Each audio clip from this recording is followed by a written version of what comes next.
Before I begin the City Council meeting, I would like to inform members of the audience that we have a language interpreter available via Zoom for individuals who require a language interpreter during the public comment portion of the meeting. I would now like to call to order the regular City Council meeting. The time is now 6:32 p.m. City Clerk Duarte, will you please take roll? Yes, Mayor. Councilmember Frometa? Present. Councilmember LaPlante? Present. Councilmember Trujillo? Present. Mayor Pro Tem Alvarez? Present. And Mayor Pacheco. Present. I would now like to have Councilmember Claudia Frometa do the invocation for us. Thank you, Madam Mayor. If we can please stand.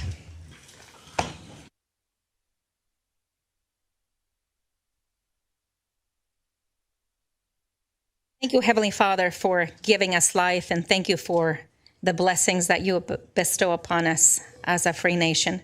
Thank you for the city of Downey, and thank you for our fire department and our police department. Thank you because they continue to do great work in our community and keep us safe.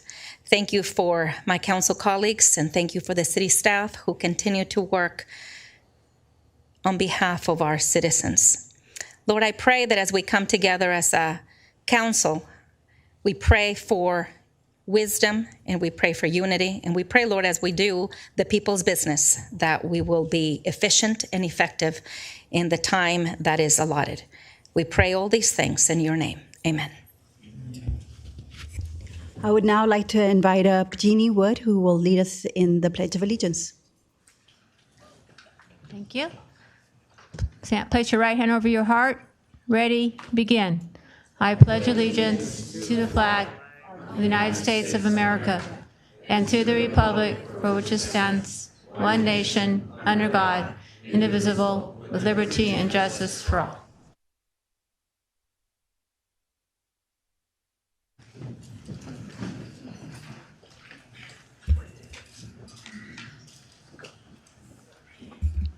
Now is the time for City Council member announcements, requests for future agenda items, and conference meeting reports. I will go ahead and proceed and start to my far left with Council Member Mario Trujillo. Good evening and welcome to your council meeting. I want to report back that I attended the League of California Cities Conference, which took place in Long Beach this past week. I want to thank the taxpayers of Downey for continuing to support our education for council members. This is where we go and learn about what other cities are doing in different areas. So I want to report out that I attended 2 different workshops on infrastructure. A particular note is a workshop that I attended on creating a youth-centered city. It just so happened that this week we had our launch, if you will, to rebuild our YMCA. Our YMCA has been closed for years now. I'm happy to report that we are in the process of trying to raise funds for the YMCA. So I would like an agenda item. I would like to know if the city has ever assisted the YMCA financially, if we have any record of us doing so, and whether that's something that we should consider. I say this because Assemblywoman Garcia was gracious enough to get us kicked off with the first $5 million.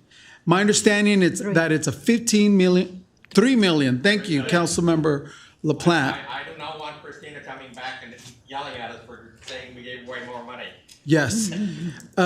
Steve Roberson, the chair of the board, who actually invited me to sit on this board, and I did briefly back in 2011. Thank you, Steve, for your continued service to our city, even though he's moved on. Steve is a big supporter of the YMCA, has the numbers, but we're short. So I would like to see if this council wants to support the Y with a monetary contribution. Now, look, we need to be careful about taxpayer money, so this would be up for discussion. If you want to be heard as a resident of Downey, please come forward. But I say this because La Mirada has a youth center, a dedicated youth center. I've toured it. It's right next to City Hall. And I always wondered why Downey didn't have one. But I was always cognizant of the fact that we had an amazing YMCA. And that I sort of saw as a youth center. And I sent my kids there. And I'm grateful to the YMCA for the after-school care that they give our families in Downey. So while I'm not advocating that we build a youth-specific community center like La Mirada, I think we need to invest in the youth in Downey by supporting the YMCA. So I would like that to be brought forth to the council for discussion so we could consider. I'm cognizant that this is your taxpayer money and we have to decide how we spend it. And so I want everyone to be heard. Next, congratulations to the Neighborhood Watch program. I was able to attend 2 separate Neighborhood Watch meetings. It's fantastic to see our communities in action. Reminiscent of what my colleague says, engaged communities are strong communities, absolutely. I find myself, however, constantly saying, call the police, call the police, call the police. And I want people to understand that I believe we've asked police, our department, to do too much. I mean, it's almost like we want them to be social workers now, right? Mental health workers, and we want you to run towards a danger. It's a lot. So we have to find a way to come up with solutions, and I think one of them is working with our Neighborhood Watch program because the police are not going to be able to respond to everything. We're hearing issues about homeless people roaming the neighborhoods, about break-ins, but I want to encourage you to participate in your Neighborhood Watch program in the city of Downey if you're not doing so already. They're very easy to start. You can email us, and we will give you the assistance necessary. The appropriate person to email is Ms. Arroyo. I believe her first name is Stephanie. Is that right? She does a great job of taking the notes, getting the feedback from the residents, and coming back to the city so that we can do follow-up. So congratulations to the Neighborhood Watch program. I attended the International Food and Music Festival. Congratulations, Mr. Chacon, on an excellent job to you and your staff. It was well organized, very well attended. The entertainment was very indicative of the international feel. The music, along with the food, great job to the city. And I hope you're enjoying these events that the city puts on with your taxpayer money. Every city puts on like night markets or something. So we're doing our share to provide you with experiences that you could bring your family to. And last thing, I would like for staff to reach out to Southgate. The northbound entrance to the 710 freeway, as I go westbound on Firestone, has to be fixed. That has been that for years. It is not acceptable. I don't understand why either it's Southgate or us won't fix that. I think every entryway leading from freeways, which reminds me, Imperial Highway from the riverbed as you're coming into the city off the 605 going westbound, right down to Columbus High School, that street also is horrible. People coming into our city in these unacceptable streets. That has got to stop. I'm asking Public Works to go out into the entryways to all our freeways and exits. And let's see if we can fix that. So when people come to Downey, the first thing they don't experience is a rocky street. That's just not acceptable. So if we could please look into that. That concludes my comments. Thank you, Madam Mayor. Thank you. Next, I'd like to hand it over to Councilmember Fermetta. Thank you, Madam Mayor. Good evening, everybody. It's always nice to see you here. And yes, engaged communities are strong communities. This is really what we need to continue to say because there's 115,000 residents living in the city of Downey, and there's 5 council members here, and we don't always have eyes and ears to drive 12 and a half square miles of our city. And so it takes all of us to continue to work together to make sure our streets remain clean, that our community remains safe and engaged. So it's nice to see you all here tonight. And for those of you watching via Zoom, and the other ways you can engage with us. Thank you for watching us. I would like to report some items that I also attended over the last couple of weeks. Well, I was scheduled to attend the League of California Cities Conference last week. Unfortunately, commitments with my day job with Kaiser did not allow me to attend that. But as my council colleague did mention, the League is a great conference, and the opportunity we get as council members to attend those educational seminars are really important. I attended the Razorback opening ceremonies here in our beautiful city of Downey. This is a Pop Warner youth football program that brings children together and families, and it allows us to not only bring athletes together and help them develop into better athletes, but really teach them the 6 pillars of character and reinforce that. I know when my son was a young boy, he participated in that program about 14 years ago. So good luck to the Razorbacks and their families as they continue to play. I also attended the FatherCon. This is the efforts to continue to bring awareness to human trafficking. And again, we had an event at the Look Cinemas just last week. And once again, it's important for families to understand the dangers of online and the predatory activities that happen online for children and youth. And so continue to be engaged and involved in that arena. I also want to I attended the International Food and Music Festival, and as has been said, it was great to see our community back in force, and was able to present a couple of performances by Elevation, a U2 band, as well as a Jenny Rivera band as well. And I do have several items for staff. And typically, we've said we want to keep our comments short, and I want to keep mine that way. But I do want to bring this, because this is an opportunity when council members come up and during council meetings, this is an opportunity we engage with our community. And I posted on my social media platform, for those of you that follow me, a very unsavory post a couple of days ago regarding mattresses laying on our sidewalks.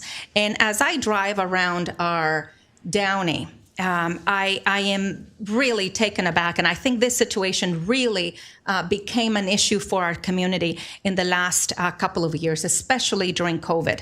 And we began a very aggressive campaign in September of 2020 and into 2021 called the #BinIt campaign. And we really have done all we can from a city standpoint to bring up enforcement, to have people out there collecting trash. But folks, let me tell you something. This is your community. And you live in Downey because we want to live in a beautiful place. Those of us that have been here 5, 10, 15, 20, 30, 40 years, we want our beautiful neighborhoods. And I can't not ask more of the staff because we already are doing everything we can. This is about you. And we can't be punitive and continue. There are fines associated. If you are found dumping illegally items on your curb or on somebody's curb, there are fines associated with that. I have asked staff to please update our website and include, even though that information is there, but I don't want the residents to go and go on a scavenger hunt. So I talked to staff already so that our residents can find that information more accessible. We also have that information as far as how to schedule a bulky item pickup. And I know I'm spending a lot of time on this, but this is important because every neighborhood I drive through and every large thoroughfare, there are large furniture items discarded. And this was not an issue, not as much of an issue a few years ago as it is now. And so it is really up to us to do our part and schedule those items to be picked up.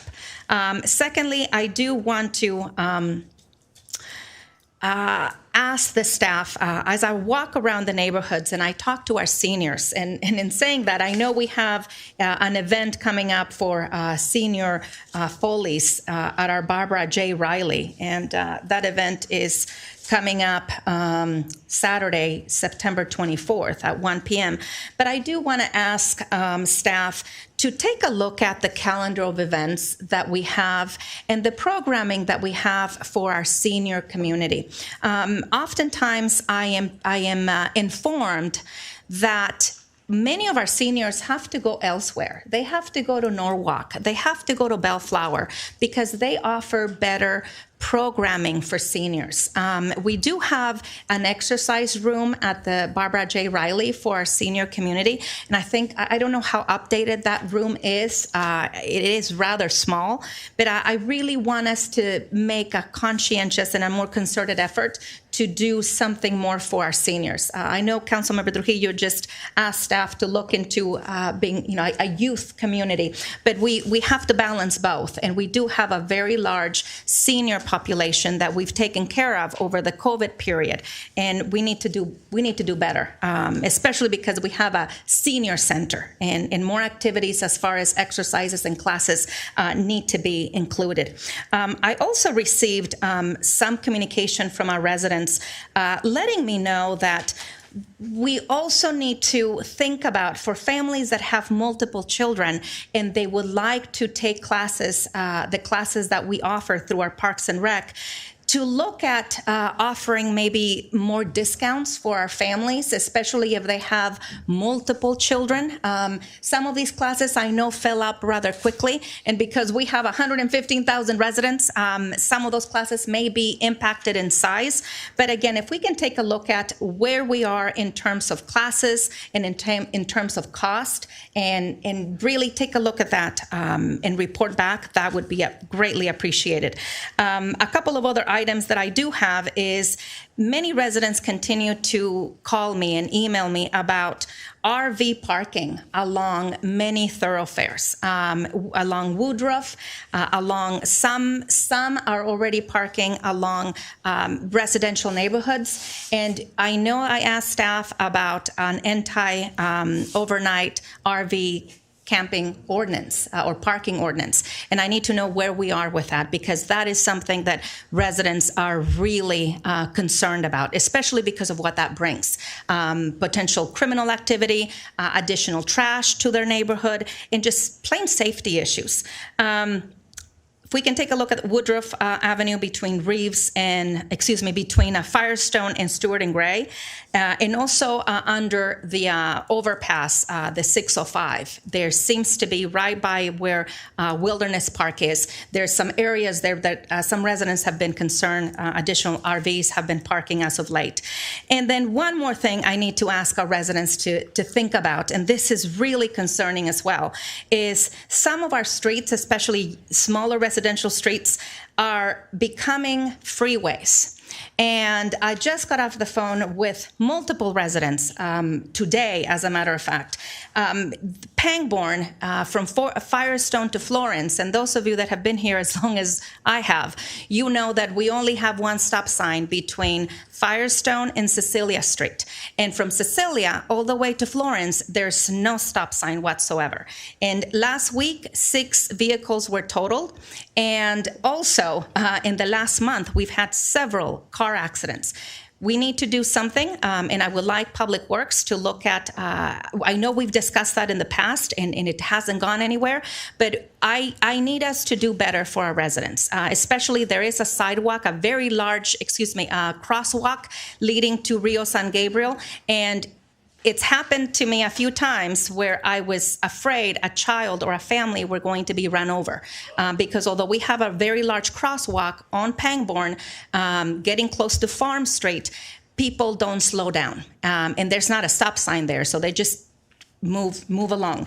Let's take a look at that, please. And I would like our residents to, slow down.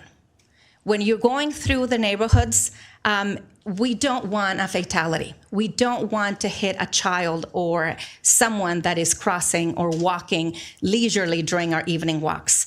please take care of each other. I would like to ask our police department, and I know we don't have unlimited police force, but I would like us to look at certain segments in especially certain neighborhoods, and I can talk to you a little bit more offline, Chief. There are certain areas that are really critical and that residents have been complaining about a little bit more heavily because of the increase in speed. I know we always look at the main thoroughfares, Florence, Firestone, Lakewood, etc., but the smaller neighborhood streets are a real concern right now. But that's all I have, Madam Mayor. Sorry I took so long, but this is my opportunity to let residents know I am listening to them, I care about them, and we need to do better. Thank you. Thank you. And then next up, we have Councilmember LaPlante. Good evening. 40 years, is that all you've lived here? I've been here 62. I can tell you where, I can do the directions of turn where so-and-so used to be, you know. You go past the Alpha Beta, and as a council member, this last few weeks I've attended board meetings of the Clean Power Alliance and the Gateway Cities Council of Governments. I attended the League of Cities, met a number of old friends there who have migrated from school boards to city councils, including Emma Sharif, who is the mayor of Compton. She and I have known each other for many years, both through the Compton School Board, and we were both union officials in CTA, so it's great to see her. And amazingly, Cindy Silva, the outgoing president of the California League of Cities, and I graduated from USC School of Journalism in the same year, and I knew her. Wow. And I just suddenly realized at the conference that, is that the same? I look it up, and yep. So I'll have to write her a nice note.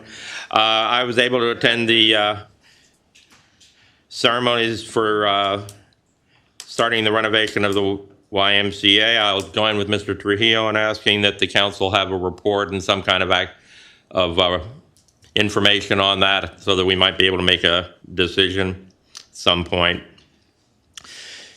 There are two projects that I think we need to focus on, and I don't believe that they're going to get done while I'm on the council, but I want to make sure that they're at least focused on. One, we've talked about the Downey link and how nobody rides it, and we need to shut it down and figure out a better use for those funds. I heard a few months ago that it's in the works. I'd like to see it more than in the works that needs to happen, because right now we are driving buses around town with nobody on them. Every time I see one, there's one or two people at best. And that money I know can be used to take care of those people in a dial-a-ride situation.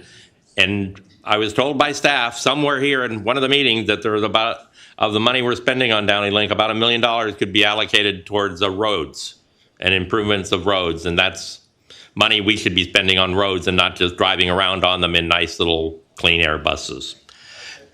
And we also, as a city, need to come to a consensus as to how much we want to spend on arts and culture, stop doing it piecemeal, and have a comprehensive program. Whether that means we spend the same amount of money, more money, less money. We need to not do it piecemeal as we've been doing it for decades. It needs to be a comprehensive program. I'd like to welcome the Calvary Chapel Christian School senior government class who is being forced to attend to get course credit. But I signed off for him, so you're all good, guys.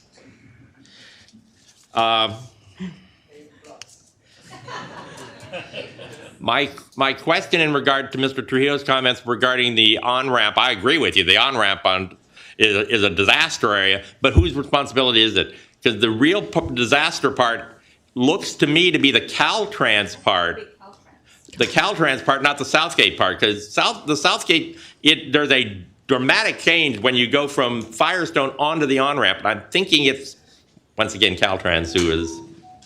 So I don't want to complain to Southgate to have them tell us that it's Caltrans. We can reach out, but I think Caltrans needs to. Yeah, I think Southgate and Downey, all I'm proposing is that we go together to the powers that be, and if we have to split the costs, but I would like that street to be fixed like in the next 6 months. I don't understand why it takes so long to fix things around here, but I only have 2 years left.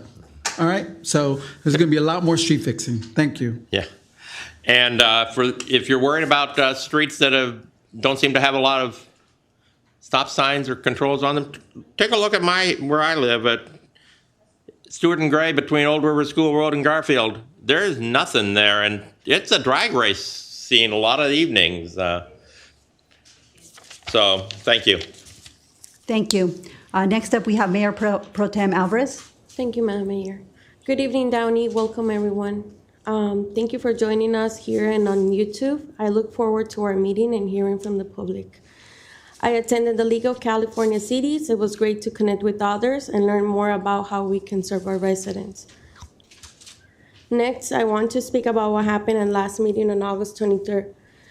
As in my right under Section 54954.2 of the Brown Act, at the beginning of the meeting, I request an agenda item about rent control. I request a discussion with my colleagues about the Bell Gardens Rent Stabilization Ordinance. I requested this item in the same way that my colleagues like Fomera and Trujillo have requested items recently in the section of the agenda. But my item was treated differently. The city manager decided to bring up my item for discussion during these comments. He asked us to choose, even thought it wasn't on the agenda. That is a Brown Act violation. The city manager was looking for direction, but my request had nothing to do with it. I have the right under the Brown Act to request an agenda item for discussion with my colleagues.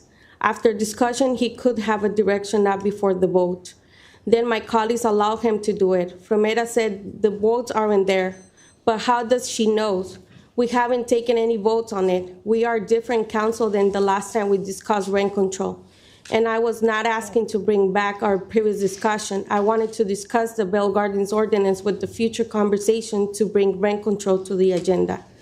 What happened instead is that my colleagues and the city manager violated my rights. They did that because they don't want the rent control in our city. They don't want to help the hardworking, working class families of Downey. What happened next frustrates me. It was said that we should discuss how things get on the agenda. If you're concerned about how things get on the agenda, why didn't you say that other items? It was only on my item about rent control for Downey that you decided to change the rules. This experience reflects what I have been through ever since I joined this council. When my council member Fomera Mayoral at that time told me that everyone should only speak English because we live in America. And that is discrimination. I have received from my colleagues and the city managers, both this one and the previous one. It's an attack on me.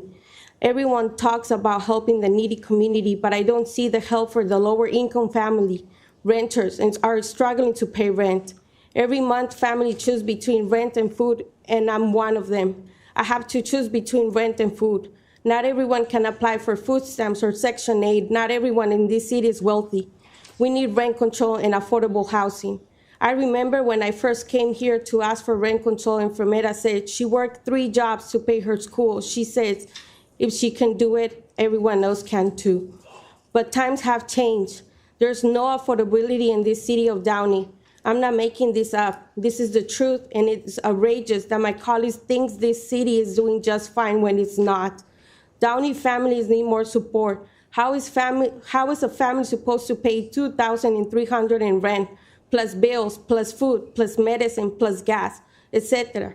There's no money left to pay on or to spend on recreation. Someone asked me why I was not on the food festival. My answer was sincere. I said, I don't have money to spend. This is the reality. You can't forget that yearly the rent will increase 10% over what people pay. It's no longer possible to live in Downey. We need rent control. We needed it for years. It's time for a change. We, the tenants, are tired of being ignored and discriminated against here in Downey. It is time for a change. And that is why I'm so excited for the changes that will be coming, because the people are waking up. And we are going to win rent control here in Downey with or without the council. That concludes my comments. Thank you. So,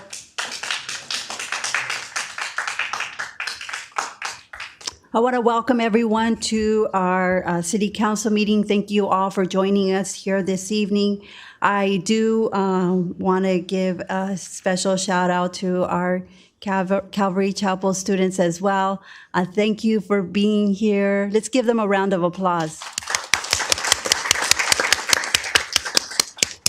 thank you for being here and for being engaged in your city. And also, please thank your instructor for having you come here so that you can see how your government works. And hopefully one of you will someday be seated up here as well.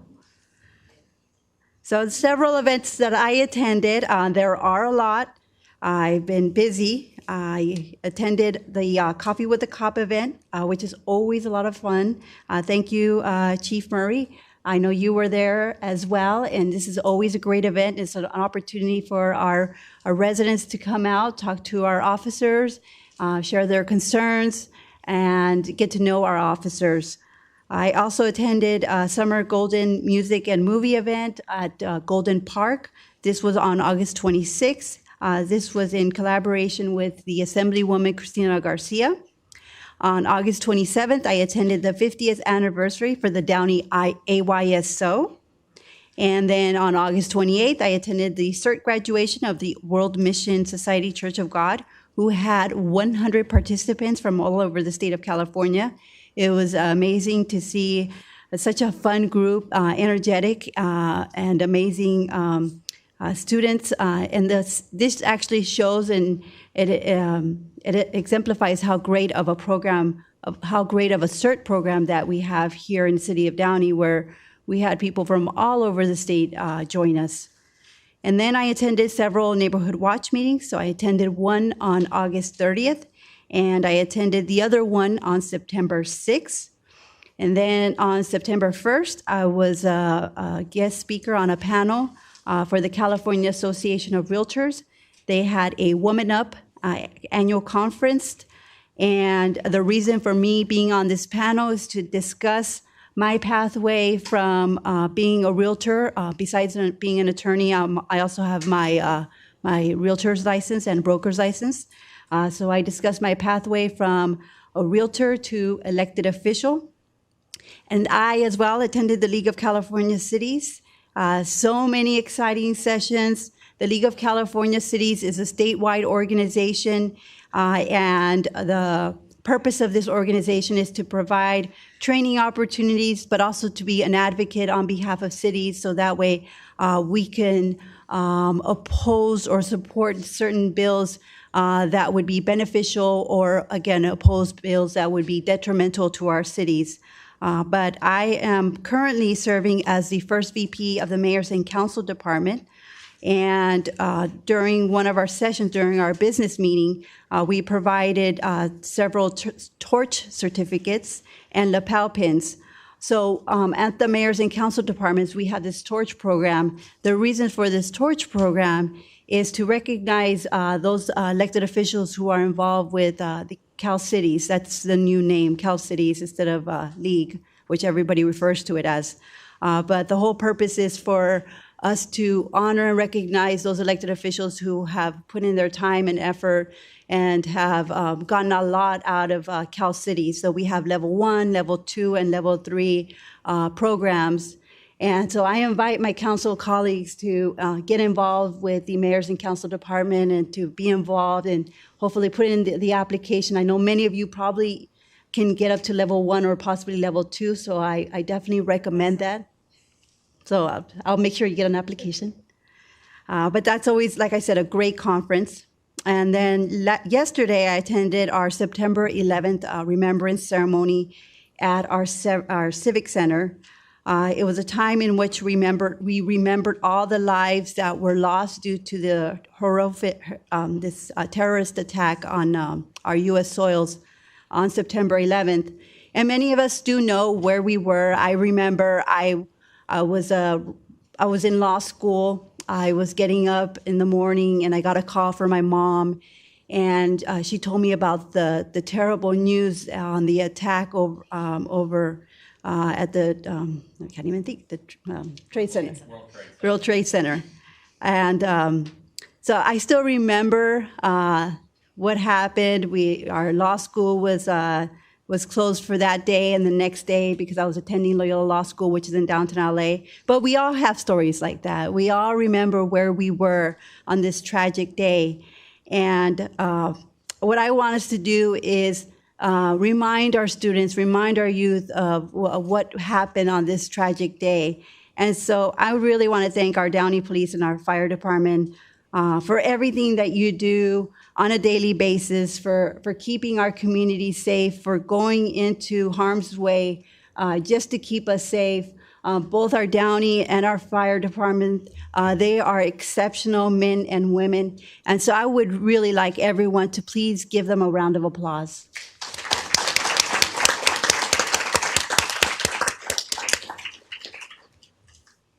Upcoming events, this Saturday we have the Beyond the Book event at the Downey Library, where we will have food and activities for the entire family. The event starts at 10 a.m. and program will commence at 10:30. Please join us. And then we have two ribbon cuttings on September 19th at 10 a.m. For two parks, Temple and Crawford Parks. And I'm sure Councilmember LaPlante will be there to give us more educational lessons as to these parks. I'm the historian. And I also want to let everyone know that this month is Emergency Preparedness Month contest.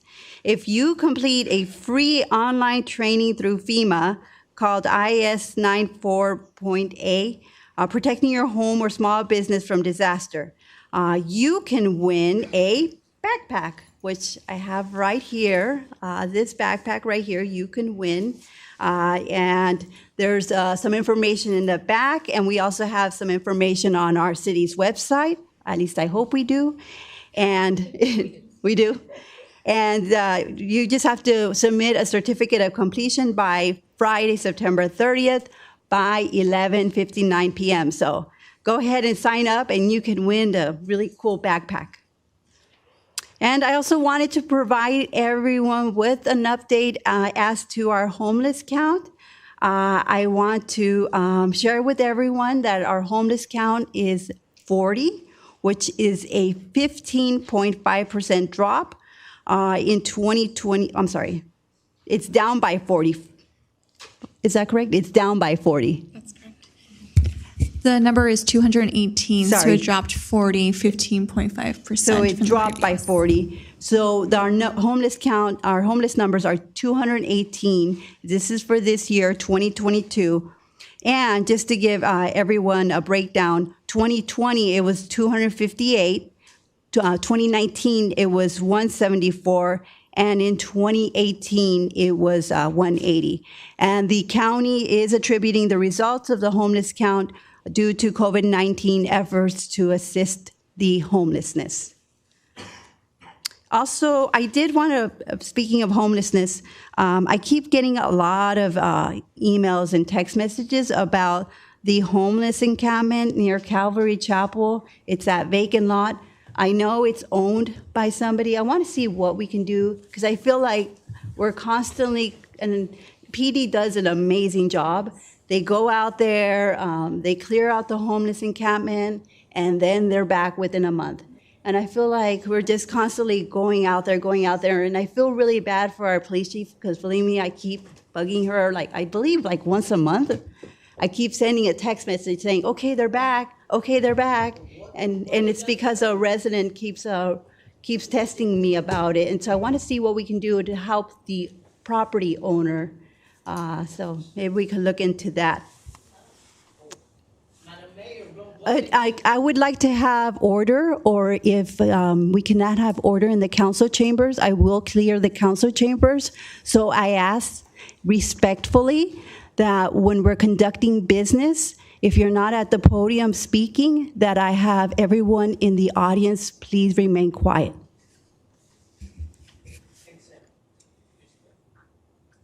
And that is your warning, sir.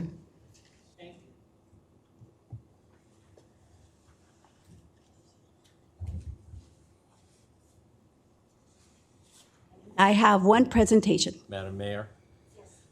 If I can just comment briefly on September 11th. I think it's important to note that the students that are here from Calvary Chapel, that was 3 to 4 years before they were born. Mm-hmm. And if you want to think of, so things that we're talking about as if they happened yesterday aren't even in your lifetime.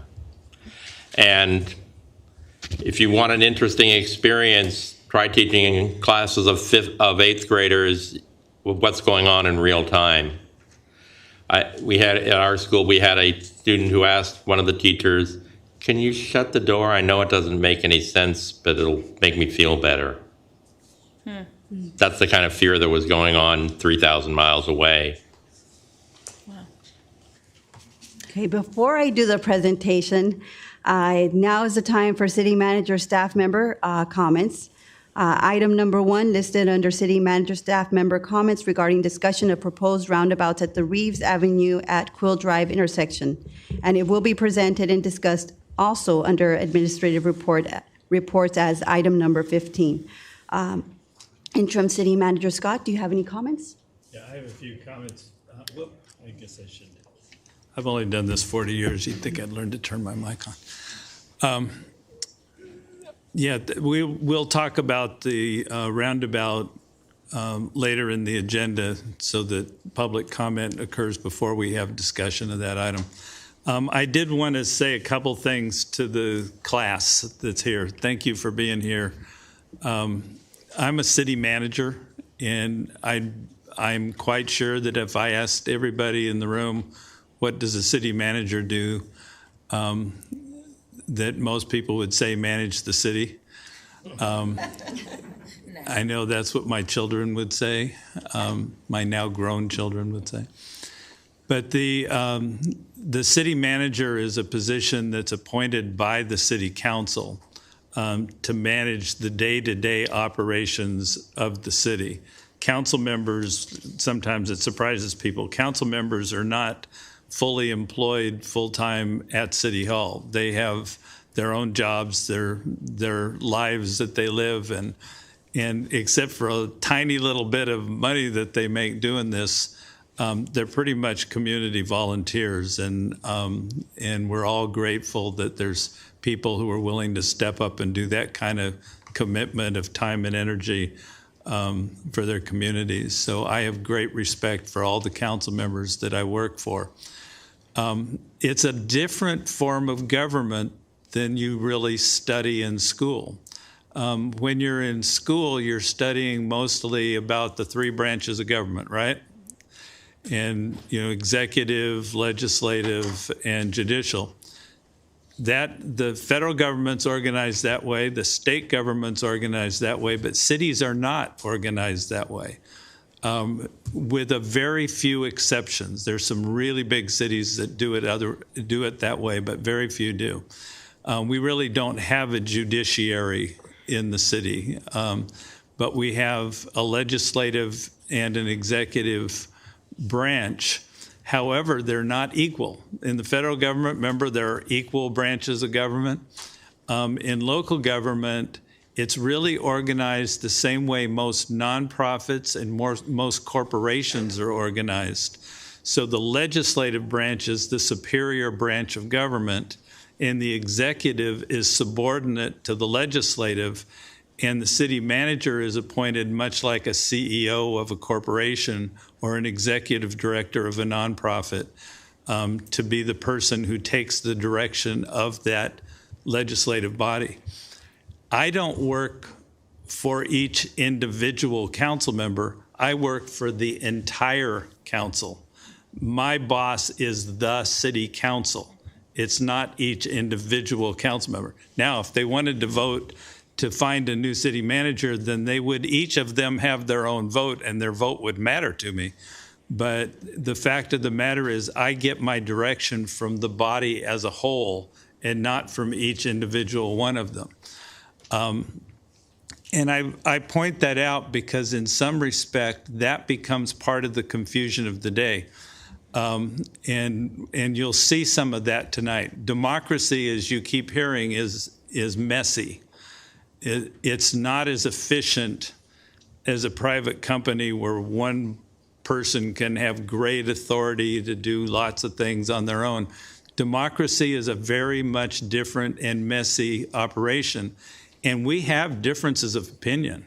We have great differences of opinion. I think our council member, Mayor Pro Tem, made a very intelligent, heartfelt comment earlier in the meeting that is different in opinion than many other people here may share. And we may hear more about that later on under this agenda. But that's her right to express that. It's what democracy is all about, and each different council member may bring a different perspective to the table. I love the fact that I get to work in that messy democracy, and I've been doing it for a long time, because that's what differentiates this country from so many others, is that we can deal with differences of opinion, but we try to deal with it agreeably. So you can disagree, but the goal is to disagree agreeably so that the public's business can get done. That's not to say we always pull that off. But that's the goal, is to find a way to make a government work with that kind of efficiency. One of the things, and I just have a couple quick comments about things that are going on. One of the things that confuses the system sometimes is that I get my direction from the city council as a whole, which makes it hard when we sit up here and one council member after another says what they think they'd like to have the staff do. I don't technically take direction from each individual council member saying, I'd like to have this or that done. I take my direction from the whole council. And the people on the side tables, I think without exception, all work for the city manager. That's their job, is to lead one section or another of the city government, and they take their direction from the city council. So technically, the council doesn't give directions out to people individually. Technically, they give it to the city manager as a whole, and then the city manager assigns it out to the individual departments. It gets a little tricky because there's a shorthand that goes into doing all this, and it gets confusing. The mayor pro tem expressed her feeling that different council members were being treated differently in terms of putting items on the agenda.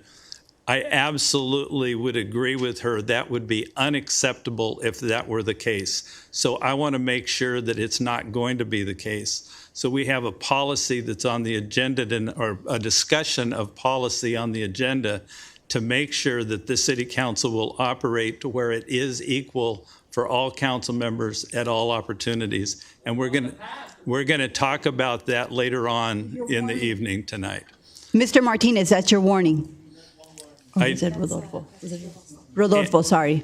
And I wish we were efficient enough that those things didn't happen, but I guess that's life. We're going to talk about several items that are probably going to come up from the floor tonight. I want to mention them. We have a neighborhood, and I see some representatives from the neighborhood that I've gotten to know pretty well. And it's a neighborhood, Manzanar, and I always get it backwards. Meldar. I always want to say Mardell. Meldar, that have had trouble relationships between commercial and residential areas. We're working on that. They will tell you we're not working fast enough. I am quite sure, but we're going to try because we care about these people, and we're going to see what we can do. We have some other issues that we've been working on. There's a gentleman named Mr. Miller here that has been bringing some questions about drone policies and riverbed homeless encampments and messes that need to be cleaned up. And we're working on that. Certainly the issues that Mr. Trujillo brought up about entrances to the city. Other people brought up issues about the YMCA, about the senior classes, on-ramps, art and culture programs. All of these are very good programs that we'd like to spend time on. They're probably budget-type programs, which means that there's a right opportunity to do that in the context of budgets. And we'll be, at some point in the future, making comments about that. I better wrap up. This has been longer than any city manager has ever spoken in history. You want to tell them about the First Amendment and what they're going to hear? Yeah, Just get them ready. we Let them know we yeah, I think one of the council members already alerted the group that we wish people would be respectful of one another in terms of not offending, not intentionally offending. Unfortunately, that doesn't always happen. It's part of the democratic process that our country allows, and we're going to probably experience some of that tonight. So, fair warning to all.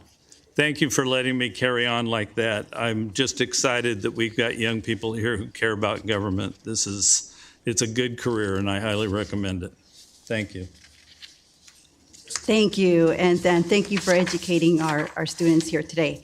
I do have a presentation, so I will proceed down for the presentation. And do I have Code 4 Private Security here? Okay.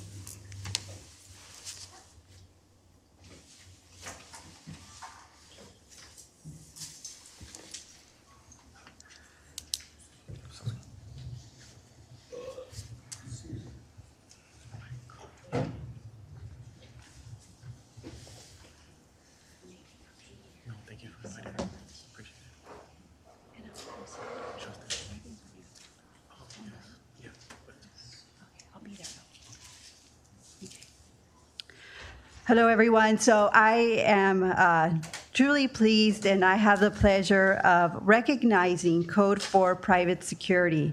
The reason why we are recognizing them is for their generous donation to the city's military banner. This program was created to honor the brave men and women serving our nation's armed forces. By displaying the military banners on our city's busiest thoroughfare, we can support and express our endless appreciation for our hometown heroes who are serving our great country. And on behalf of myself and my council colleagues, I would like to thank Code 4 Private Security for their donation to help continue our mission of honoring our servicemen and women. But in addition to a certificate, I am also going to be presenting you with the Mayor's Impact Award. So the reason is because they are making a huge impact here in our city of Downey by providing funding for our military program. They will be opening their business soon enough if they haven't, but we will be celebrating the opening of their business with a ribbon cutting.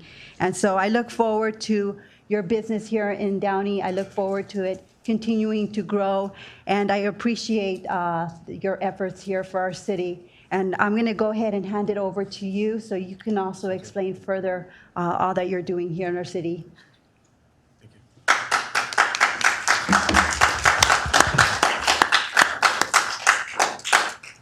Thank you. Hello, everyone. My name is Justin Taylor. I'm actually one of the regional managers for Code 4 Private Security. We are new to Downey, even though we are not new to the community. We actually started out in Maywood and ended up finding a home in Downey.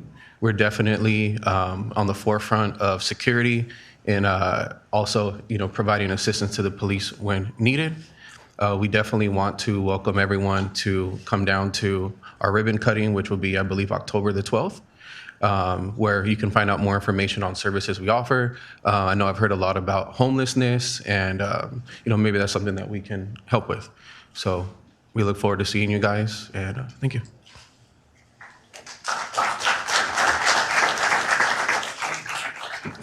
So I have here something special for you in addition to your certificates. This is for you with our sincerest appreciation from the city of Downey.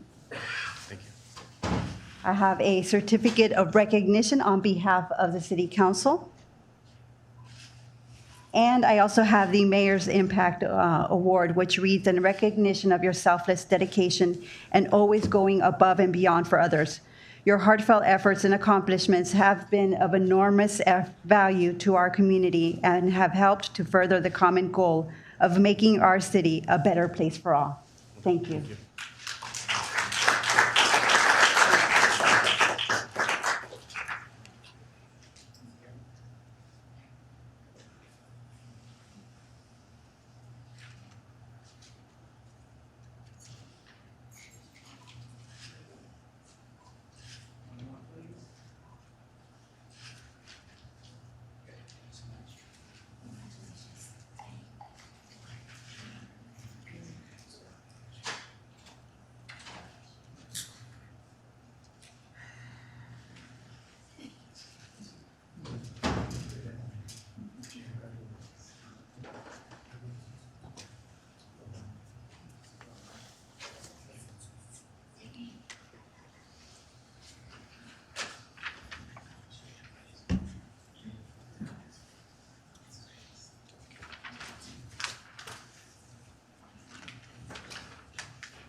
I will now take public comment on agenda. Actually, Why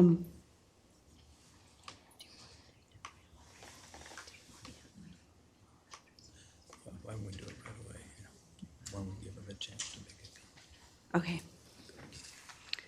I would also like, there's a city manager from the city of Monterey Park. Can I have you please stand at the front of the line? I'm going to give my speech, but I'd like to have you come and speak first. Thank you for putting me on the spot. I'm so sorry. I'm so sorry. I was told that you wanted to say a few words to our Downey Police Let him go ahead and now. City. Yes, thank you. Good evening, Mayor Pacheco, Mayor Pro Tem Alvarez, Councilmember Fermetta, Councilmember LaPlante, and Councilmember Trillo. My name is Ron Bowe. I'm the city manager of Monterey Park, and I come here tonight to thank you all. On behalf of Monterey Park City Council, our police department, and the community, I would like to thank Police Chief Murray, Captain Logner, Captain Baker, and the women and men of Downey Police Department. I'm a little emotional because we're still trying to get through a lot of mourning and grief of loss. Your tireless effort and your relentless pursuit to apprehend the individuals responsible for Gardiel Solorio killing is to be highly commended. You provided everyone some peace knowing that the responsible parties will be convicted for their senseless crime. You provided us with valuable insight in dealing with the loss such as this, and we are forever thankful with all that you have done for the city of Monterey Park and our police department. And before I conclude, City Council, being a city manager, it's tough being up there. City Manager Scott, you said it eloquently about the city manager's position. We work tirelessly for you all, and you work tirelessly for the community. And because of that, I thank you on behalf of the city of Monterey Park and the community, and I thank the city of Downey. Thank you very much. Thank you.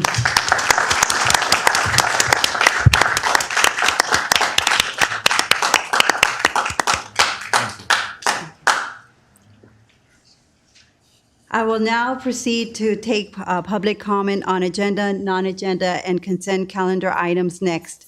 Before we begin the public comment period, I would like to remind members of the public that the city's meeting rules contained in the Downey Municipal Code prohibit any conduct that disrupts, disturbs, or interferes with the orderly conduct of the meeting. Copies of the meeting rules are located in the back of the chambers. The City Council acknowledges the right of the public to address issues that are within the city's jurisdiction and invites the public to do so during the City Council meeting. However, this right must be balanced with the need of the City Council to conduct the public business in a fair and efficient manner, free from disruption or disturbance. Members of the audience who wish to address the City Council during public comment are reminded that the city's meeting rules prohibit yelling, whistling, booing, screaming, and any other outburst that disrupts or disturbs the meeting. Any conduct that interferes with or disturbs or disrupts persons who are addressing the City Council. Any conduct that interferes with or disrupts council members while they are speaking, and any other conduct that disrupts, disturbs, or interferes with the orderly conduct of the meeting. Members of the audience violating the city's meeting rules after fair warning shall be removed from the council chambers. I remind the audience that pursuant to Penal Code Section 403, it is a misdemeanor for any person to willfully disturb or break up a public meeting. Those violating Penal Code Section 403 may be cited accordingly. Unless modified by the mayor, each speaker shall have 4 minutes to address the council regarding agenda, non-agenda, and consent calendar items. Pursuant to the Downey Municipal Code, the public comment period is limited to 30 minutes. I remind speakers that your comments are to be addressed to me and not to any other council member or staff member. City Clerk Duarte, have you received any public comment to be incorporated into the record? Yes, Mayor, we have. We received one written correspondence, and the comment is against the roundabout project at Reeves and Quill.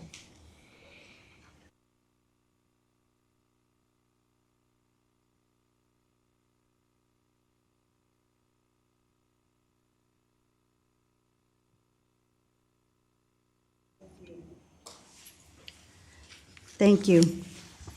Copies of the written public comments received are available in the back of the room and on the city's website for members of the public. I will now entertain a motion and a second to receive and file written public comment. Is there a motion? Motion. Is there a second? Second. Please vote.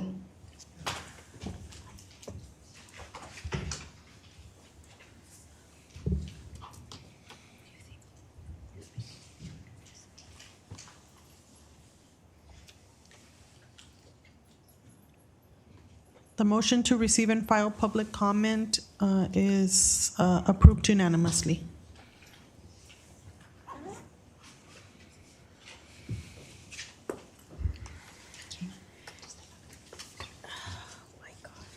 Members of the public wishing to address the city council may now come forward and form a line. Seeing the number of speakers, we will be giving everybody 2 minutes to address the city council. You may proceed. Isaiah's name means the Lord saves. Isaiah wrote his book between 740 and 680 years before the birth of Jesus of Nazareth. Chapter 53 contains prophecy about Jesus. Who has believed our report, and to whom has the arm of the Lord been revealed? For he shall grow up before him as a tender plant and as a root out of dry ground. He has no form or comeliness, and when we see him, there is no beauty that we should desire him. He is despised and rejected by men, a man of sorrows and acquainted with grief. And we hid, as it were, our faces from him. He was despised, and we did not esteem him. Surely he has borne our griefs and carried our sorrows, yet we esteemed him stricken, smitten by God, and afflicted. But he was wounded for our transgressions, he was bruised for our iniquities. The chastisement for our peace was upon him, and by his stripes we are healed. All we like sheep have gone astray. We have turned every one to his own way, and the Lord has laid on him the iniquity of us all. He was oppressed and he was afflicted, yet he opened not his mouth. He was led as a lamb to the slaughter, and as a sheep before its shearers is silent, so he opened not his mouth. He was taken from prison and from judgment. And who will declare his generation? For he was cut off from the land of the living. For the transgressions of my people he was stricken. Thank you, sir.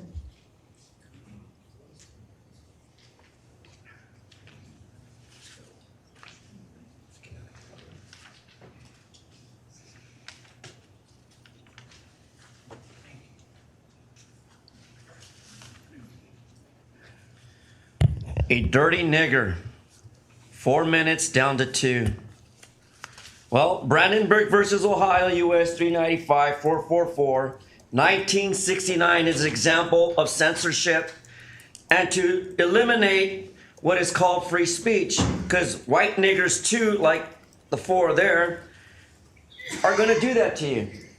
And the reason behind that is because, as you know, that on item 1, administrative roundabout, the only thing going around about is the bullshit about what this council and the jackasses that run this city to the ground, taking advantage of the taxpayers and those who can't afford the rents and those who are suffering from the expensive inflation caused by that jackass fucking 46 asshole president, dumb Biden.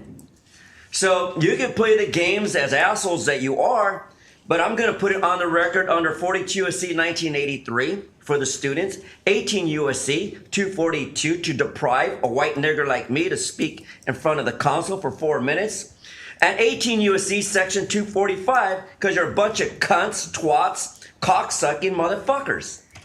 So hopefully in the future, you will stop restraining us from our free speech. You will allow us the time allotted because you fucking pricks have to go home and pray to your fucking bullshit.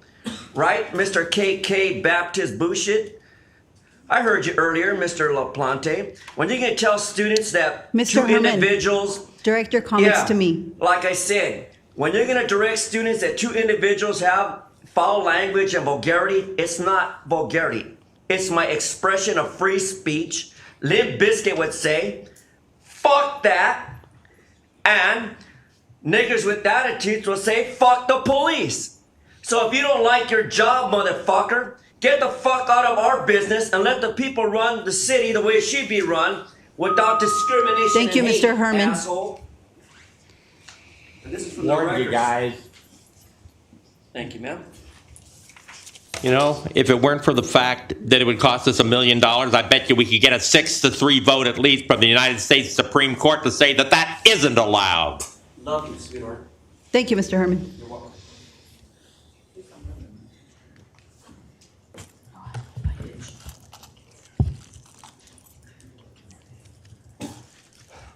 Lee Squire, Vietnam-era veteran, retired Brea finance employee, private public sector auditor, and fraud examiner. Mayor and City Council, and we the people of Downey. Stop hatred against the police. It's hatred against their family. It's hatred against those who serve in our military and our reserves and the National Guard who also serve in policing. Stop hatred against the police. Alex Rojas indictment, Central Basin Finances and Standby Charge Refunding Revenue Bonds, January 2022. I'm asking the mayor and the city council members to send letters to the LADA Bureau of Investigation Public Integrity Unit to launch an investigation via LA County Civil Grand Jury into Alex Rojas and the finances at Central Basin. Letter to the Central Basin Board President, Arturo Chacon, to remove, also sending a letter to Chacon to ask for the removal of this fraudster called Alex Rojas. Central Basin issued bonds in January of 2022, and these were secured by standby charges that happen to be on our property tax revenues. Alex Rojas, per the grand jury indictment, money laundering, bribery, embezzlement, 1090 violations, and perjury. Elected board members Leticia Vasquez Wilson and Martha Camacho Rodriguez were denied the right to ask questions to the bond professionals by Alex Rojas and other male board members. Again, remove Alex Rojas from the finances of the 2022 bonds. And I'm asking you again to send letters to the LADA's office. They don't know about the January 2022 bonds managed by that fraudster Alex Rojas and those board members.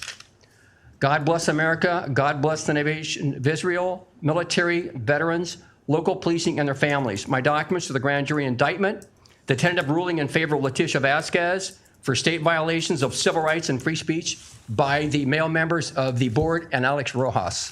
Thank you. Thank you.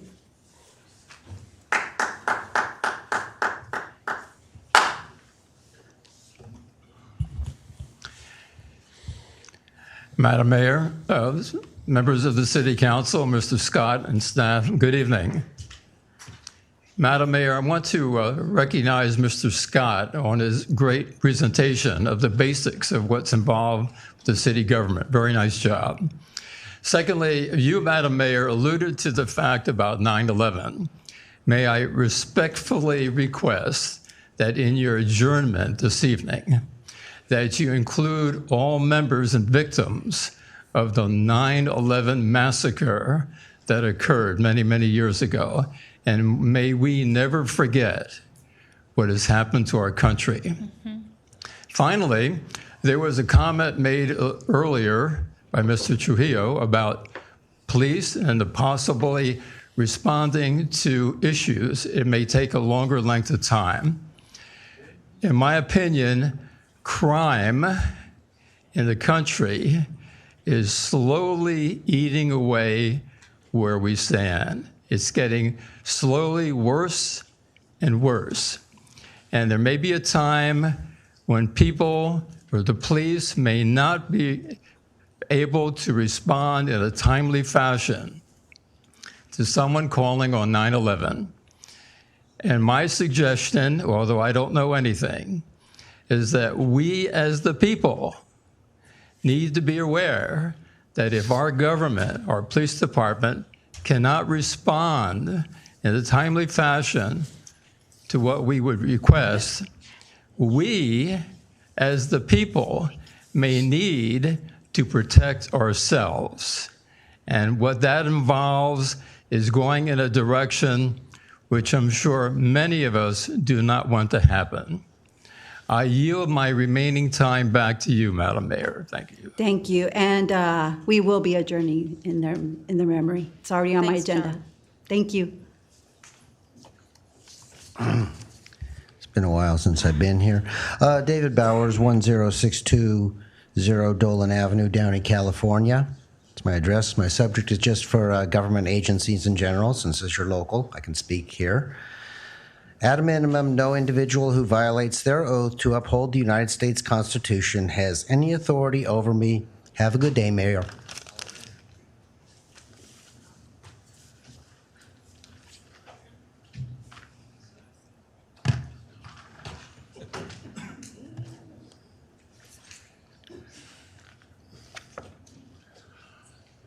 All right, good evening. Madam Mayor, if you could address the interim city manager. Government only gets messy, and to the students here, when the council gets outside of their scope of authority, like in the passing an ordinance of $25 an hour minimum wage for healthcare workers. You have absolutely no authority to intercede in the labor negotiation agreement at all. Alicia, hang on a minute. The time. Alicia, we got to redo the time.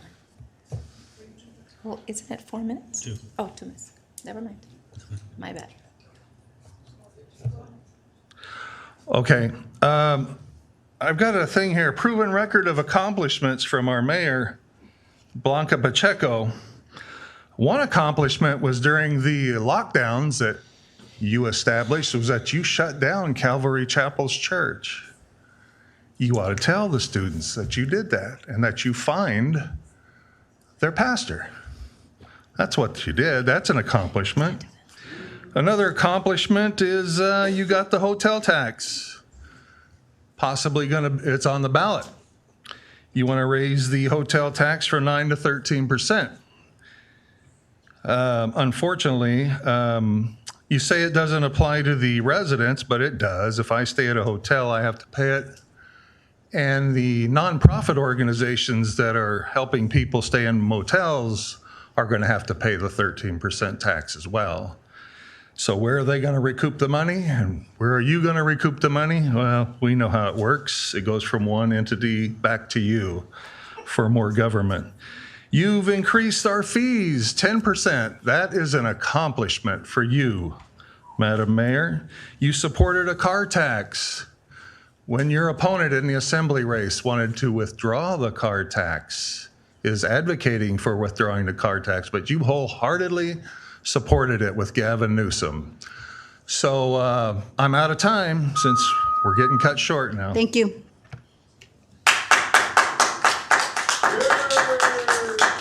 Madam Mayor, I'm sorry, was there a pastor that was fined at any time during the pandemic by this city for closing a church down? No. I have no problem with people coming up here and disagreeing with us, but blatant lies.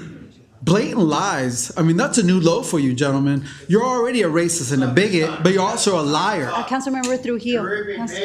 It's okay. Can I please have order?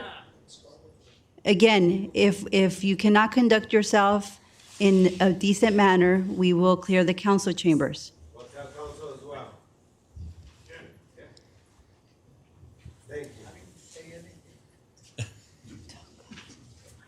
Just a minute until everybody can calm down. Okay, sorry about that. It's okay. Good afternoon, everyone. It's my first time here. I am a psychiatric social worker for Los Angeles County. I moved to Downey in hopes of raising my children in a more peaceful environment, as I did not have that privilege growing up. and I remodeled my home. My dad passed away 2 years ago, and he helped me with the remodeling of my home. And I am very extremely disappointed in having chosen Downey as a city. And the reason for that is I've reached out to several of you via email.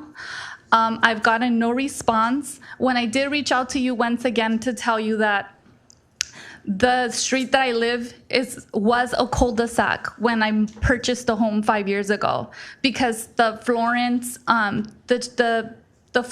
Street going to Santa Fe Springs, they were building a bridge, so they had closed off my street and made it a cul-de-sac during the time of the construction. And so now that the bridge is over and done, they opened my street. So there's tons of traffic going into a small street. It's a residential street. I've called, I've complained. Several residents in my area have also done the same. Now I have the Honda World literally in the corner of my house. They're coming and stopping and giving my children balloons that they have left over. I don't know who these individuals are, so I'm scared for my children getting random balloons. And when I did reach out to you guys, you gave my information to the president of the Honda World, who then called me and was trying to find some kind of consensus or how we can work this out. And I did. He wasn't rude. He was very kind, and he said he was going to talk to his staff. Things did get a little bit better, but there's like 18-wheelers full of cars passing through my street. That's a small residential street, dropping off cars to get service at the Honda Center when I have my children coming out. As a mental health professional myself, you can understand the importance of my children having some space to Yeah. play outside. No, I understand. I really appreciate, taking. Okay, I will. Ma'am, I don't. So I'm gonna have. I don't remember getting your email. So just a second. That way, there's not a lot of back and There's forth. no email. Because we can't. We have other people. But I didn't receive an email, so I don't know if any of my council colleagues, and we can't have a back and forth. Yes, But I I'm didn't gonna either. have you direct you over to Vania. And wherever the emails went, I don't think any of us received it. I apologize, but please speak with Vania, and hopefully it can get resolved. All of our emails are like our first initial, last name, and it's at downeyca.org. I understand. I completely understand that. Okay. Can you just tell me what street you were? I'm on Crossdale Avenue. Crossdale? Crossdale. Thank you. Thank you. Thank you. Thank you. I appreciate your time. Thank you. Mike, Okay. You may proceed. Mike Greenspan. But hold on. Can I have my council colleagues please come up? I apologize.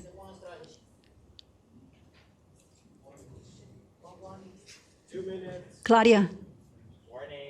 Madam Mayor, can you get a point of order in this room, please? Okay, we're going to take a 2-minute recess. Thank you.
We will now reconvene our council meeting. Our next speaker. All right. Mike Greenspan, the Jew who won't go back to Florida, the Antichrist Catholics. Now, first of all, this meeting has 3 scab lawyers up there, 2 on the council and the interim city attorney. Interesting, liberal democratic scab lawyers. Now, the first speaker who mentioned Jesus, I want to let it be known, if he shows up at Tebow's Timaquana Country Club to get some Christmas dinner, Tim Tebow would bodily throw him from the dining room because Jesus is Jewish. I'm sorry, Mr. Christ. Our Christmas dinner is only for our Christian members. Just thought everybody would like to know for the record. Now, there's other things, but we've only got 2 minutes. Yes, you did a great job on the $25 minimum wage. Maybe you should give that to your city employees. After all, you sure give the city manager a lot of money. Like Gilbert, who got $350 grand a year he did not deserve.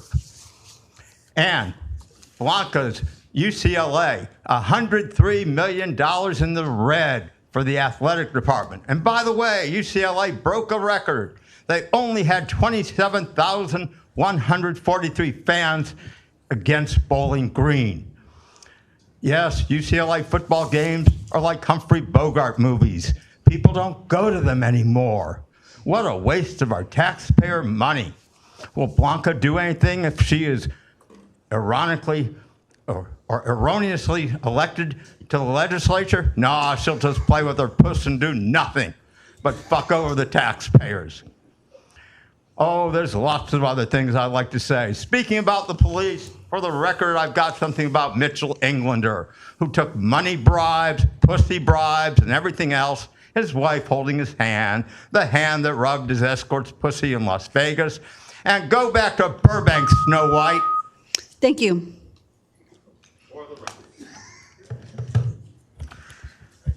Okay, so for those that are concerned about government and want to study government, so it's important to note that we used to have 5 minutes, now we have 2 minutes. That's because the council members and the city managers don't like what we and the public say because we fight back against their propaganda. So for example, the propaganda of the city manager saying, oh, essentially everything's fine here and this is just an exercise and democracy is messy. You know what he means when he says that is that he doesn't like democracy.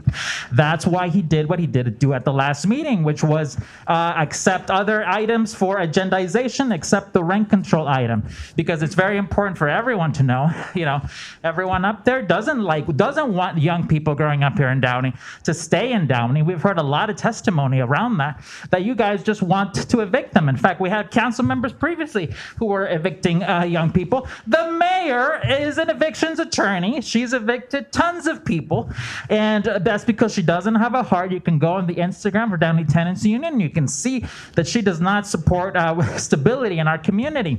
So I'm very concerned about the propaganda from the city manager. I'm very concerned especially about his claims that the people up there aren't benefiting financially. I'm very concerned. Tomorrow, Mr. Trujillo at his restaurant is hosting the chief from Long Beach who is running for election. But guess what? There's all this corruption happening at Long Beach PD, and that we don't want that countywide. We don't want to put a stop to that. We want to say no to the corruption of the city manager, the corruption of Mr. Trujillo. So right now, Ms. Frometa is trying to be like, oh, she's talking with Trujillo, but in reality, she talks all types of smack behind his back. She has actually hired an investigator to go after him. So we don't want all this corruption in our city. We want out with the city attorney in particular, because they're the ones that embezzled all that money from Bell. We don't want those silly, evil, corrupt attorneys anymore. Thank you. September 13th. This meeting is the first meeting I've ever came to, even anywhere. I think it was a crock of shit. You know why? Because you wasted a lot of time talking about your life, talking about ripping newspapers or ripping whatever you're ripping, and just being a smartass. You're a smartass. And you didn't even talk about things that were in the agenda. It was talking about speed bumps or mental health. You guys were talking about and boasting about your life, and I learned this. I'm homeless.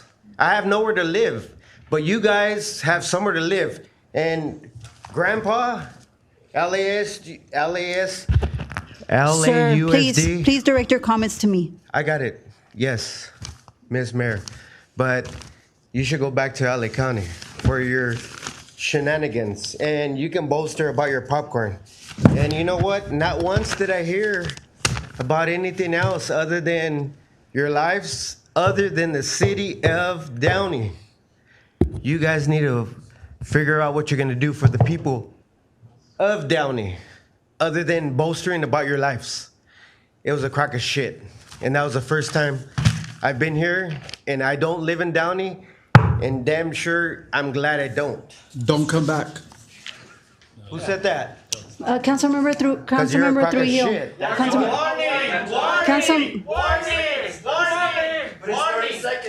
I have my 30 seconds. Okay, let's take another two-minute recess. Mr. Trujillo, 2-minute recess. Miss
I want to remind everybody to please conduct yourselves in an orderly manner. If you're standing in line, please stand in line. I will now proceed with the next, hold on just. Can the Spanish language interpreter hear us? Yes, Madam Mayor, I do. Thank you. Our next speaker will need your assistance. Thank you, Madam Mayor. You may proceed. Buenas noches al Concilio de la Ciudad de Downey. Esta pregunta va para el manager y la abogada de la Ciudad de Downey.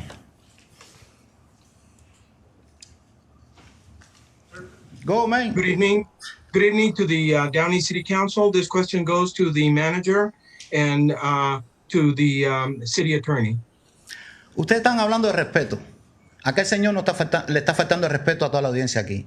Se pone a testear cuando están hablando y eso se llama respeto. ¿Ok? La rata esa tiene que tener respeto a nosotros.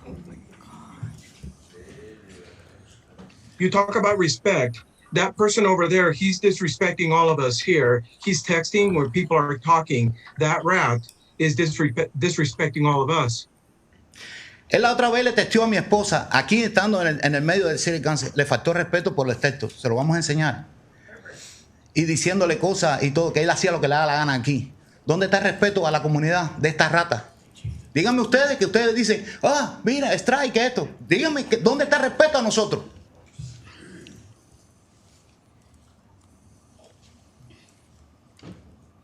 He sent a text to my wife last time while the meeting was going on. That is disrespect. We can show you that.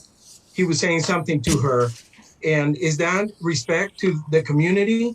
You talk about strikes and all of these things, but that is not respect.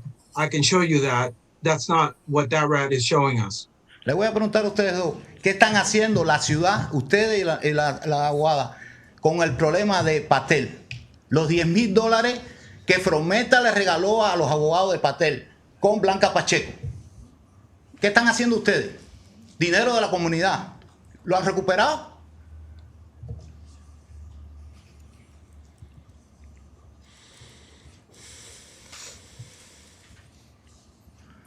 I am going to ask the two of you, what is the city doing? And that's to the attorney and to the manager. What is being done about the issue of Patel, the $10,000 that Frometa gave to Patel's lawyers with Blanca Pacheco? Is that being looked into, the community's money? Usted llama de póliza para cuando quieran poner algo en la agenda. Ella puso eso. El Patel es una rata. ¿Tú sabes cómo le dicen? Pela pepino le dice. Go, man.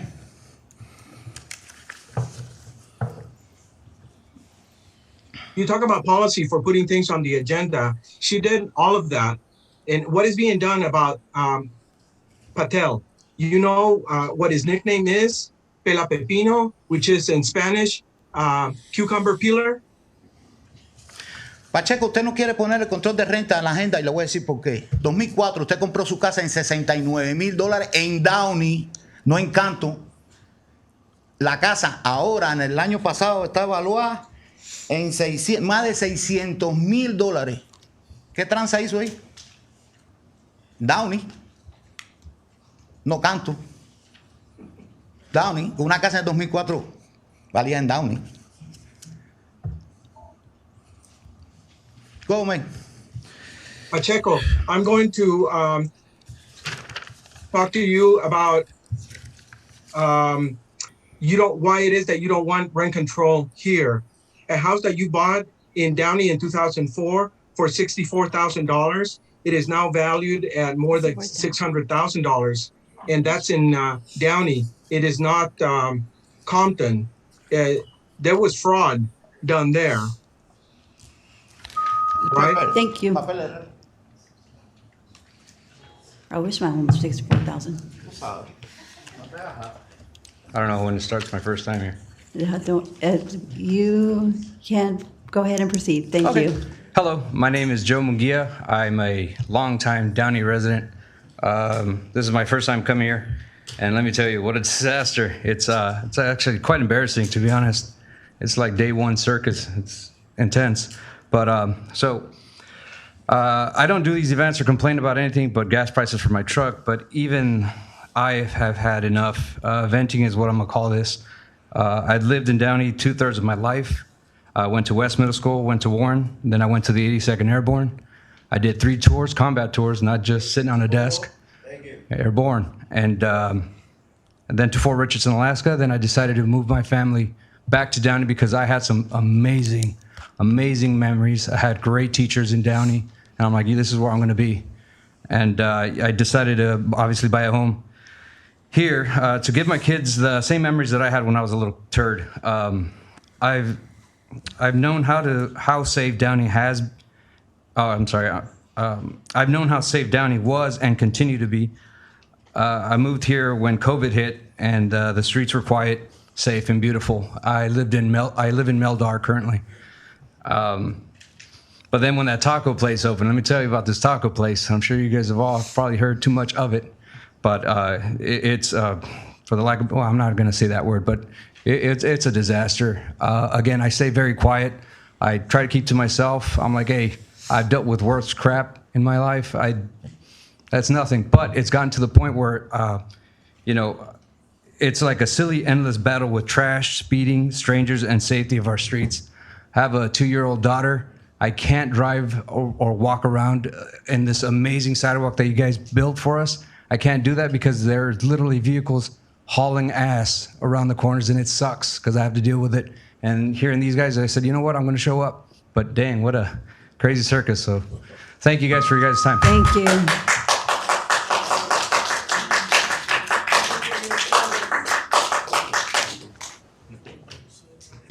And I apologize for the craziness, but I appreciate you coming in, sir, and I thank you for your service to our country. Let me proceed. Hello, my name is Jose Gomez, and I've been living in this like Downey residence for so many years, and I'm asking you guys that I've been diagnosed with a mild autism ever since I was like 5 years old, and I remember Downey used to be like a peaceful for me, where like there's no crime or like evil things happening, but now there is right now. Ever since like the taco place has opened up, there's been so many cars parked in my property, and it's getting a little tiring. And I used to work out my bike and go out for walks, but unfortunately I cannot do that anymore. And I've been facing some health problems lately, mostly from my heart. And I even try to cross the road, and it was like people parked out there call me nasty names. Like they even call me fat fuck for once, and I'm like getting tired of it. So like I am like asking you guys, I need help, seriously. I'm getting tired of all this. I don't know how to explain this. I'm getting tired of all this. Though like I've been hearing like people talking like crap or nasty about you guys, but do I do this with hate? No. I've only do this with love because I love Jesus, and I love you guys as well. And I always keep you guys in my prayers as always. Like as like Philippians 4:13 once said, I can do all things through Christ within me, with which I would never let hate towards you guys get the best of me. I would rather use love and keep you guys in my prayers because I love you guys. So I love you guys so much, really. So like, don't let the enemy get the best of you with hate and anger towards us and the other people. So like this is Jose Gomez, and may God bless you all. Thank you so much. Thank you.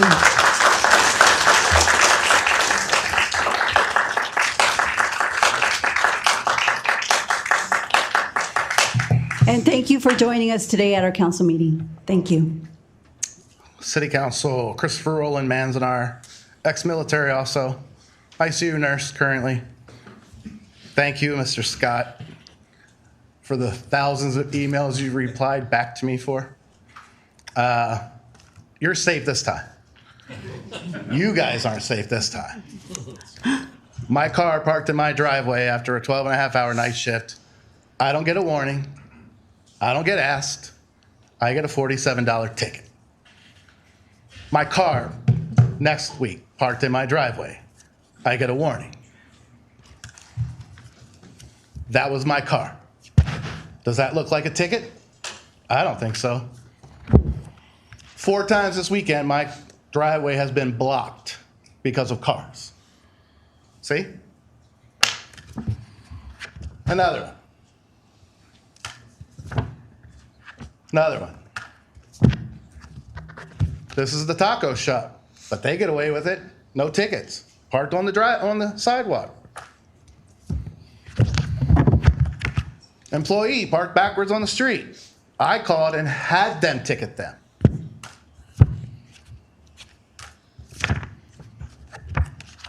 Edison wasn't there for work.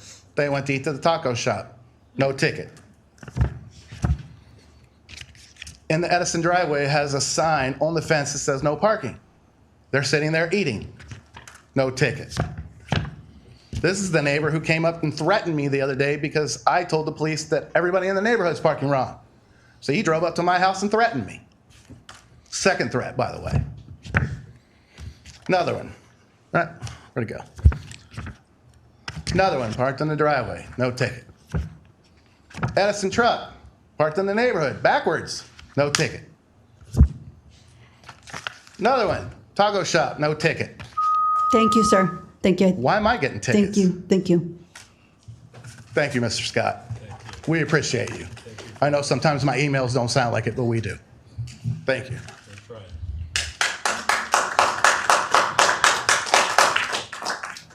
Hello, my name is Jose Gomez, and I'm being here for the 3rd time, and it was so hard to listen to my son. He's autistic. He asking for your help. And I want you guys to know that we've been targeted by the customers of the Goyo restaurant. For example, they purposely eat in front of the houses.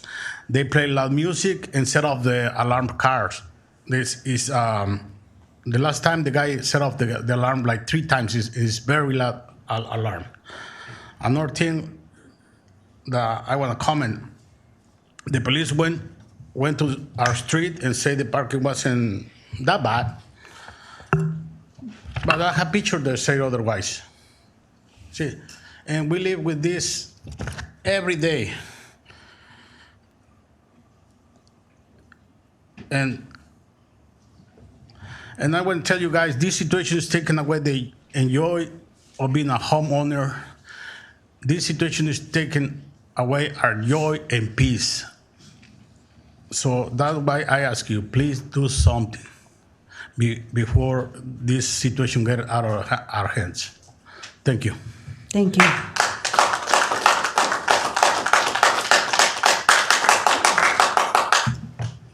Hi, Wendy. You may proceed. Hi. Okay, so real quick, I'm here for rent control, as always. Everyone here should have a good, affordable home. Other cities have done it very recently, actually, so I don't really understand why we can't, especially being Downey. You know, I always say, like, Downey is, like, a really good city, and yet here we are. It's always students this and students that with you guys, and yet you don't actually care about students. Students are also being affected by the fact that we don't have rent control in this city. Their parents can't afford to keep paying this extremely high amounts of money, so they're being forced to move out. And in Downey, we have a really good education system. I know because I went through it. Those kids are not going to be able to have that if they can't afford to live here.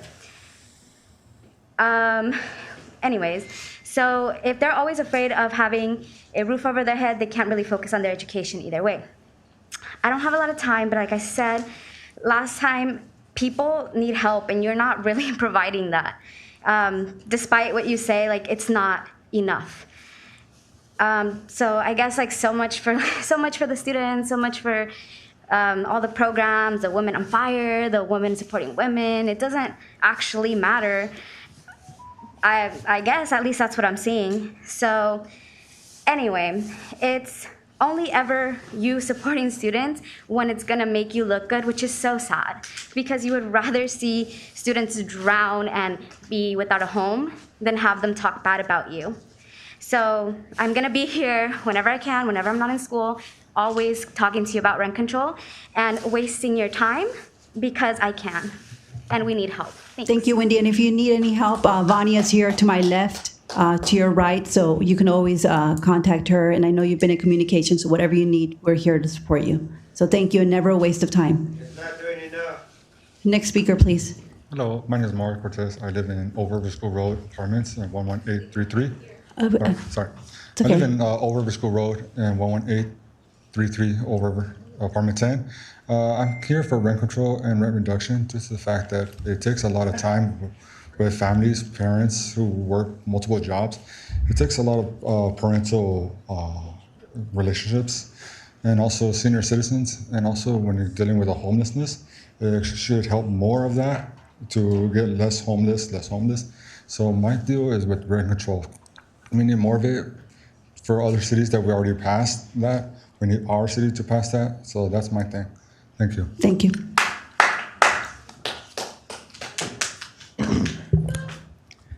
There we go.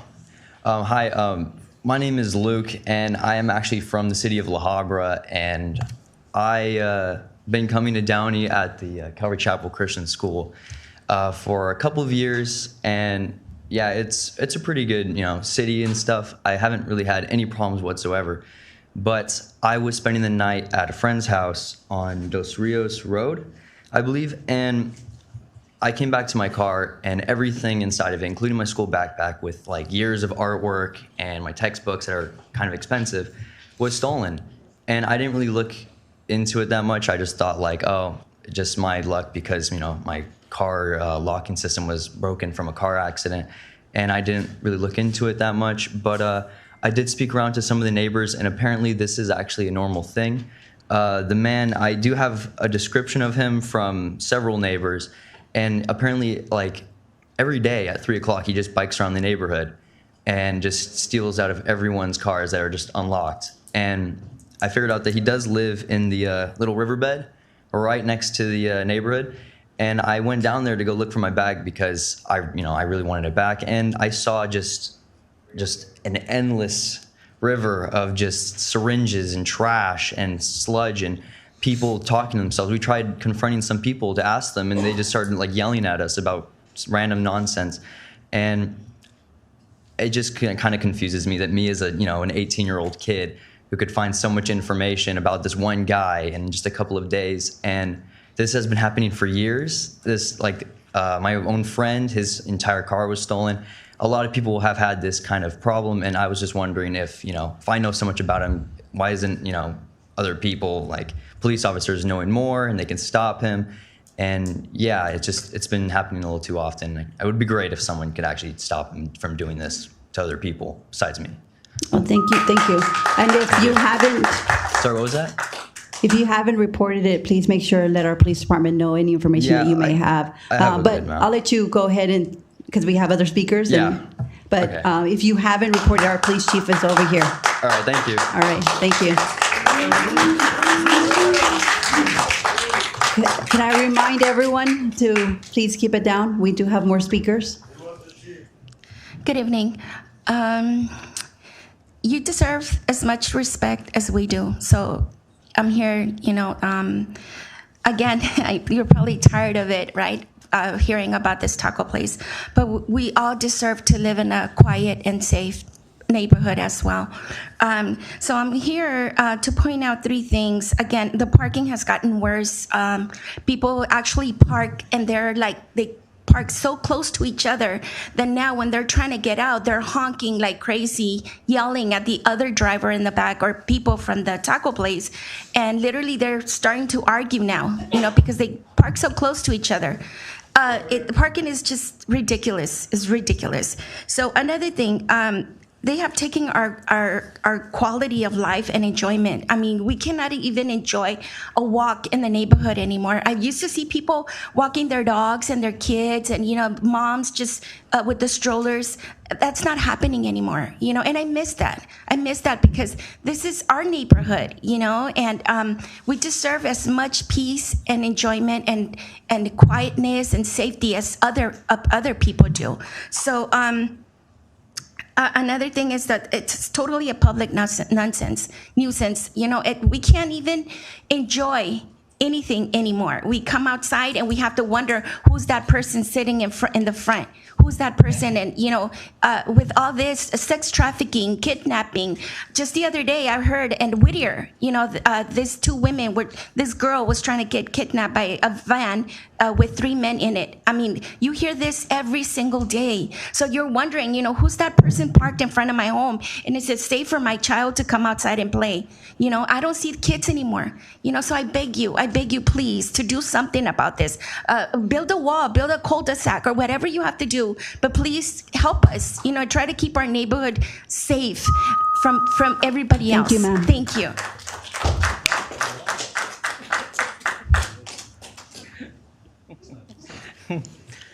Madam Mayor, my name is Gary Kisayan. This is the second time I'm attempting to council's meeting. Thank you for your warning first. I'm scared to tell you about my problem. Today, I came here to solve my problem, but I guess I'm in a blacklist right now. Whatever Mr. Scott's saying it, group of people down there, and I'm part of them. We are the people who came here to seek for a rent problem. We are concerned neighbors, but instead, getting any answer, we are group sizing. Like, I hate to hear Mr. Trujillo right there disrespecting our folks. That's disgrace for that chair he's sitting right there. We are the people, and you are our mayor. You still got the chance to correct this. I gotta tell Mr. Alvarez, appreciate you. You're the angel of the above. You're going behind on everything. You're doing all the things we're expecting our mayor to do this thing. I can't say anything else except meet our next chief. Chief, I'm the next, sadly gotta say homeless in this, thing. In a matter of a month, I gotta move from my apartment. Sir, please direct your comments to me. I just try to, Thank you. do a little bit bootlicking. Thank you. I need it because I don't want to get arrested when I'm gonna sleep behind the bridge. Thank you. Thank you.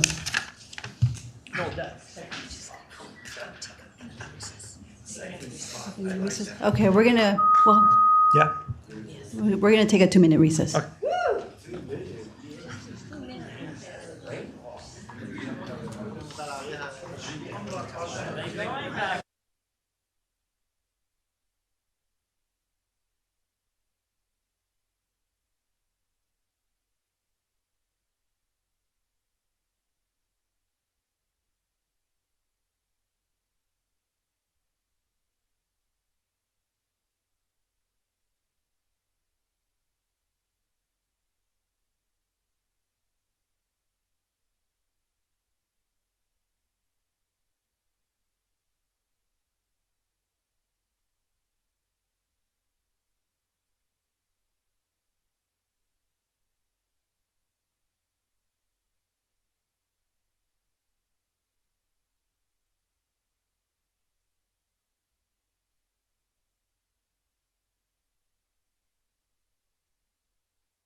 Are we ready?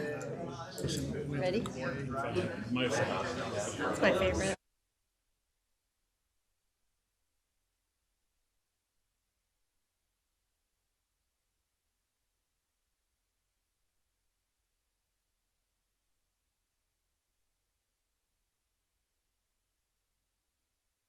Thank you.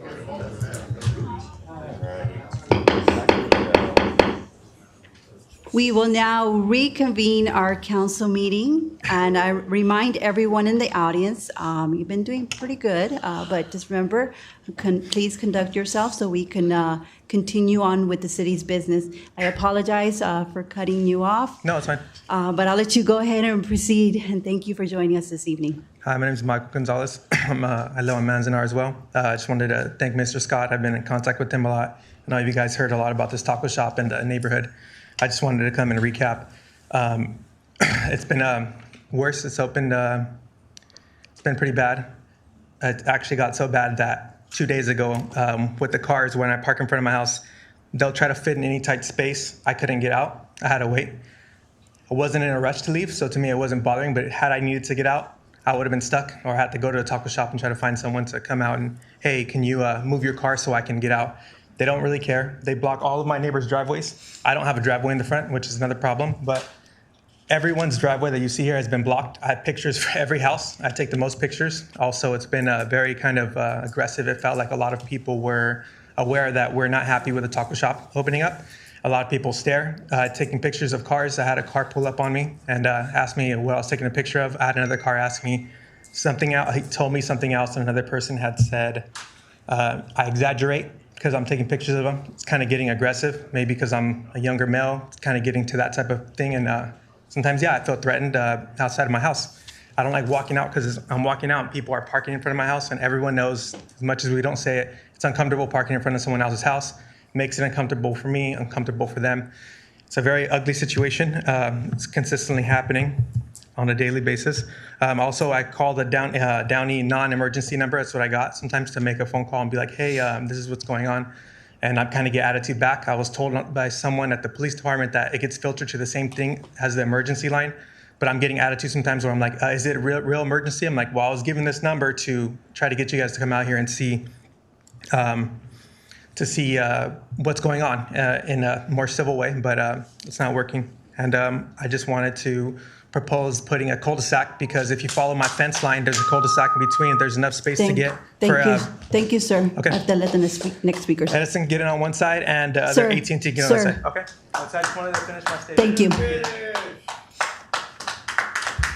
Hello, Mariam. Okay, I'm going to wait till. Okay. Okay, you may proceed. I'm sorry. Hi, Mariam Pacheco. My first time being here. I should be coming certain times, but I was too busy with my daughter. I'm a single mom. I've been here for past 5 years now, and I seen never have been changed here for the rental control. So I want to know what's going on with that matter, and then for the fact that there's a lot of mess that's going on right now because a lot of people are being homeless. That's my friend, Jerry, and I'm here to represent him too as well.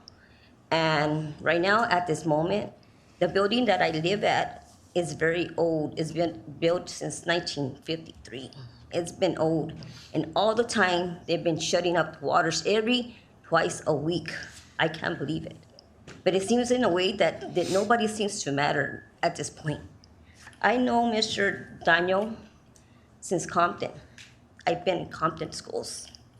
And I know him for so long that he's been to certain districts working. Now, thank you. And Mr. Mario, you have the right to have the accommodated of the road streets, and it's true the fact that they still need to, Public Works needs to build certain things on the road. It's so bumpy and so crappy.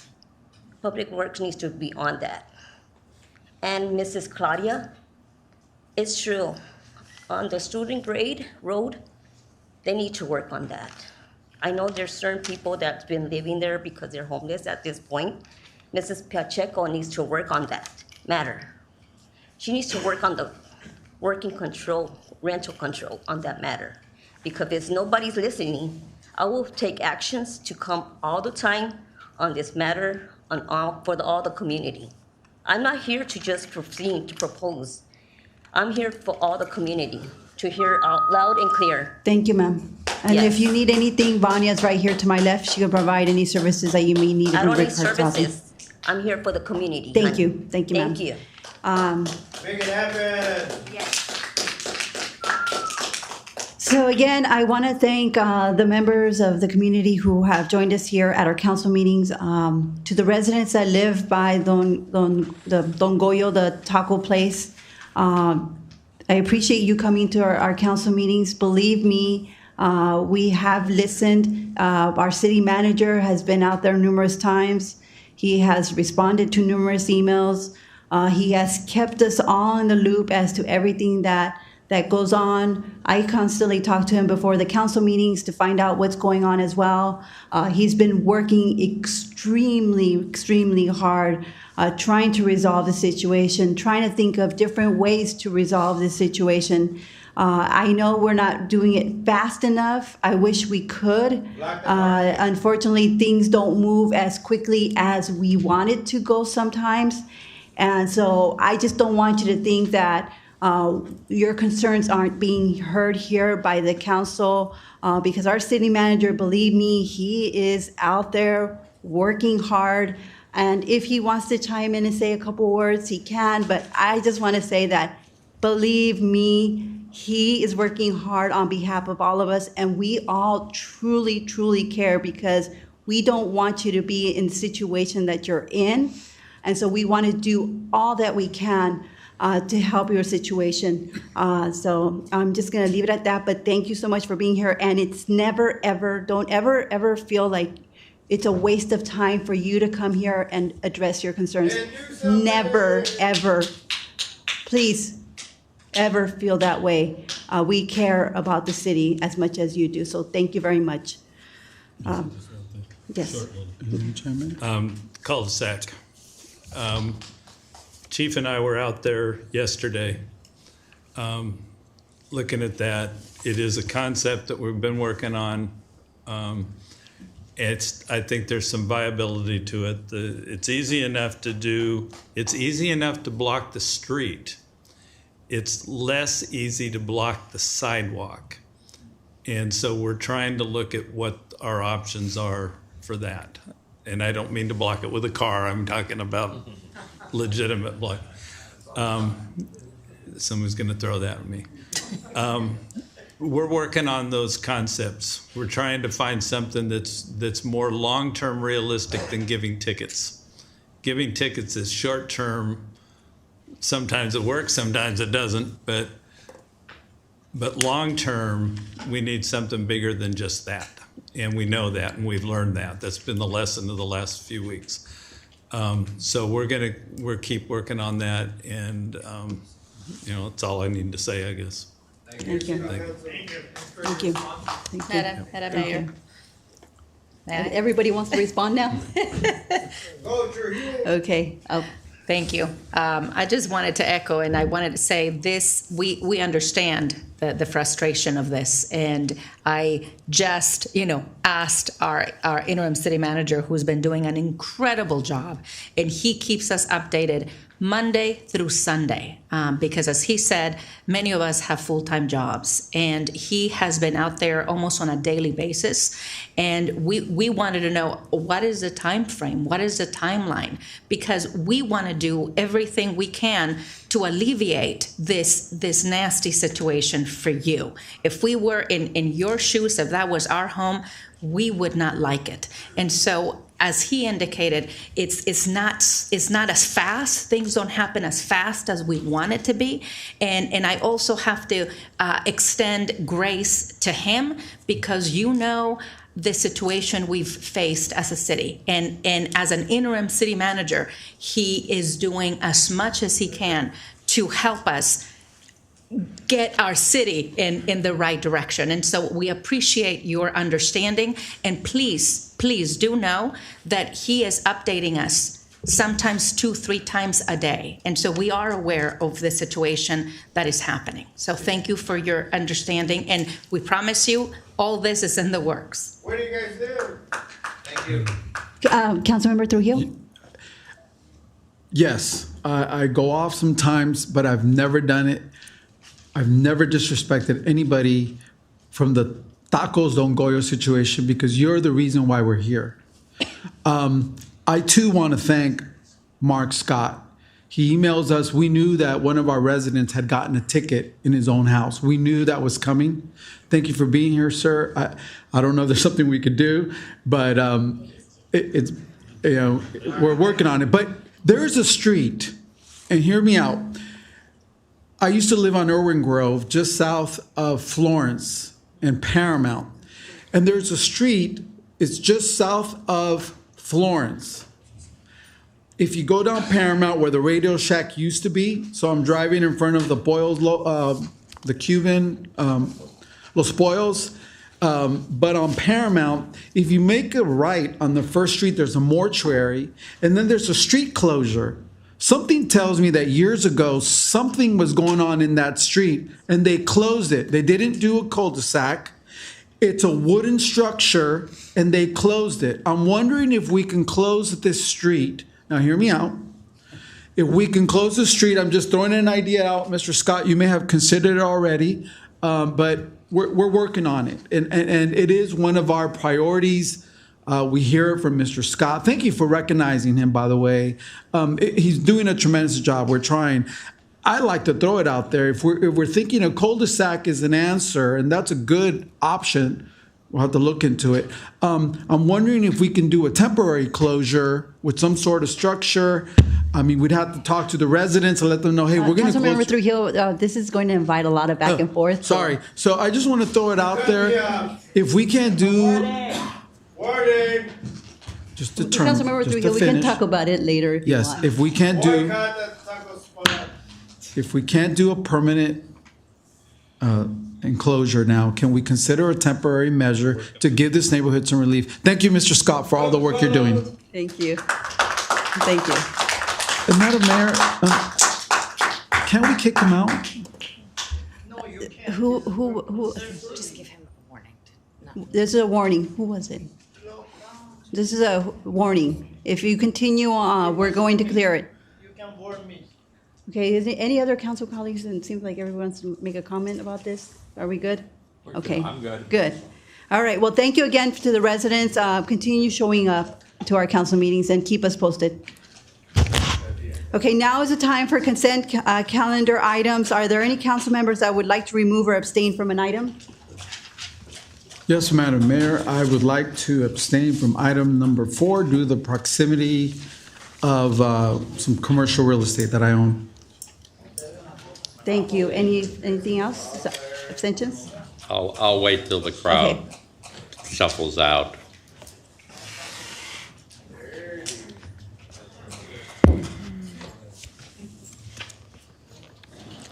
I will need to abstain from the minutes of December 21st, December 16th, 2021, August 24th, 2021, and September 14th, 2021, in that I was not a member of the city council at that time. Okay. And then I did want to remove items number 6 and 8, just because I have just a couple of questions on those 2 items. So is there a motion and a second to approve the consent calendar? Is there a second? Second. Please vote.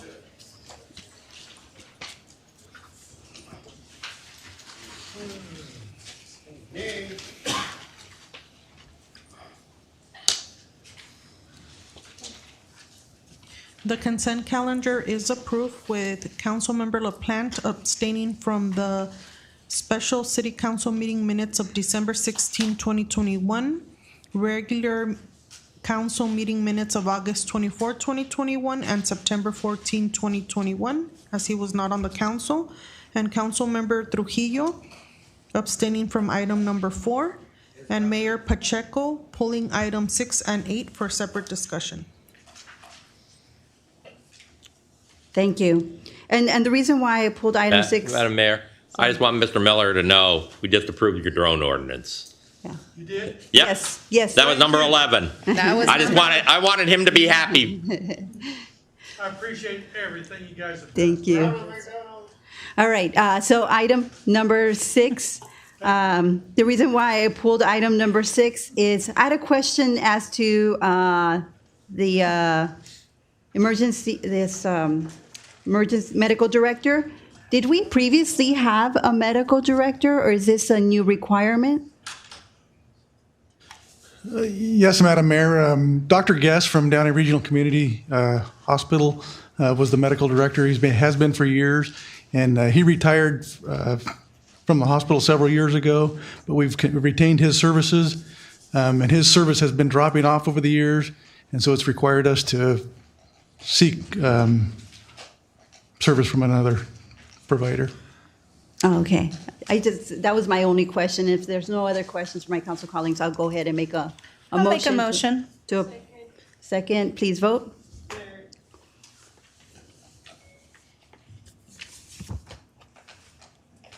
The motion is approved unanimously. And then really quick, on item number 8, the reason why I pulled this item is I know we currently have some clinicians. We currently have 1 or 2 clinicians that work with us, our mental health officers. Does this mean that we're going to get another one? So we currently have 2 clinicians that work with our city, but this will afford us the opportunity to hire additional clinician hours on an overtime basis. So it will extend the coverage that we currently have with our current clinicians. Oh, so it wouldn't be an additional one. It would just be extending the hours for the 2 that we already have. So it could go beyond the 2 that we have. It can be any clinicians from Department of Mental Health, but we can hire out for more hours. So it would give us better coverage and more ability to reach out to people who are in need. Okay, and I think that's amazing. Thank you. Thank you. So this is just something amazing. That's the reason why I wanted to pull this item, because I know our clinicians work with our mental health officers who are especially trained to deal with these mental health calls. So I always rave about this program that we have. It is fantastic. Yes. I'll make a motion, Madam Mayor. Second. Please vote.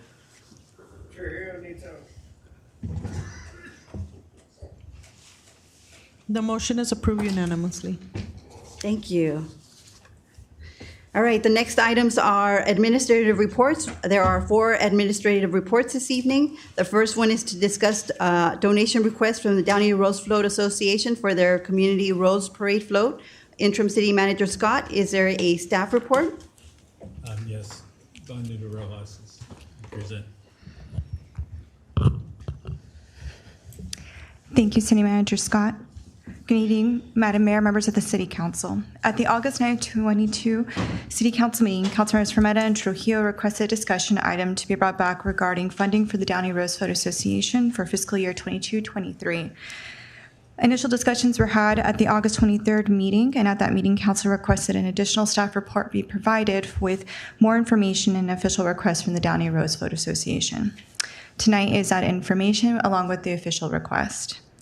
The Downey Rose Float Association is classified by the Tournament of Roses as a self-built organization and is one of 6. The other 6 organizations are the City of Burbank, Downey, South Pasadena, Sierra Madre, La Cañada Flintridge, and the Cal Poly universities. Staff reached out to the 4 mentioned cities to see what they provide in regards to their community's float. The City of Burbank provides $54,000. This does not come out of their general fund. This comes out of the Burbank Water and Power Public Utility Fund, and this is done on an annual allocation. South Pasadena does not provide an annual allocation to the community's float. However, each City Council member has a $4,000 discretionary fund each year. When staff researched to see what has been requested from a City Council member in this current fiscal year, $1,000 has been requested towards the South Pasadena Rose Float. City of Sierra Madre does not provide an annual allocation. However, the city leases property to Sierra Madre Rose Float Association for $0 and includes the association under the city's liability insurance. And finally, the City of La Cañada Flintridge. The city does accept community group funding requests as part of its annual budget process. And each year, their association submits a request for consideration. It's not automatically given, and the amount is not always granted that they request. However, in the last 2 fiscal years, $15,000 has been given to the association, and in year 2021, $12,500 was given to the group.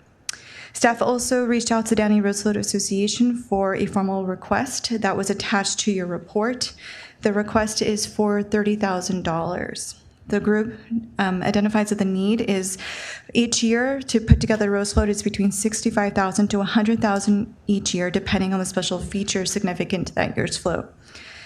The Rose Float Association holds fundraisers throughout the year, including 3 major fundraising events. The 4th of July fireworks stand, which is about $25,000 after taxes. Parade of Winners, which is $10,000 to $15,000, and the Miss Downey pageant, which is $15,000 to $22,000. Because of the COVID-19 pandemic, 2 of those events, specifically the Parade of Winners and Miss Downey pageant, have not been able to be held due to the COVID-19 restrictions. And just for additional background, the city does annually budget $40,000 for the Downey Civic Theater Financial Assistance Program. The association does apply for this program, and they are historically been requested $8,000 in rental credit and have been approved for that amount. And with that, that concludes staff's report, and staff is able to answer any questions that you may have. Are there any questions? Are there any questions from my council colleagues?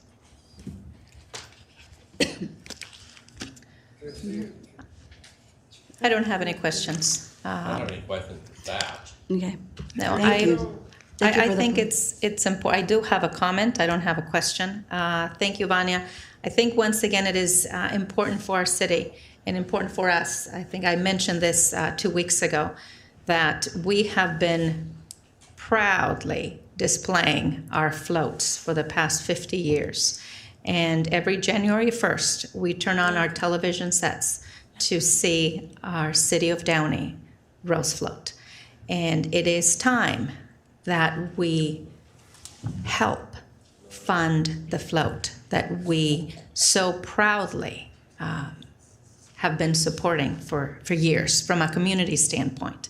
And certainly we've discussed that the last 2 years have been excessively difficult for them.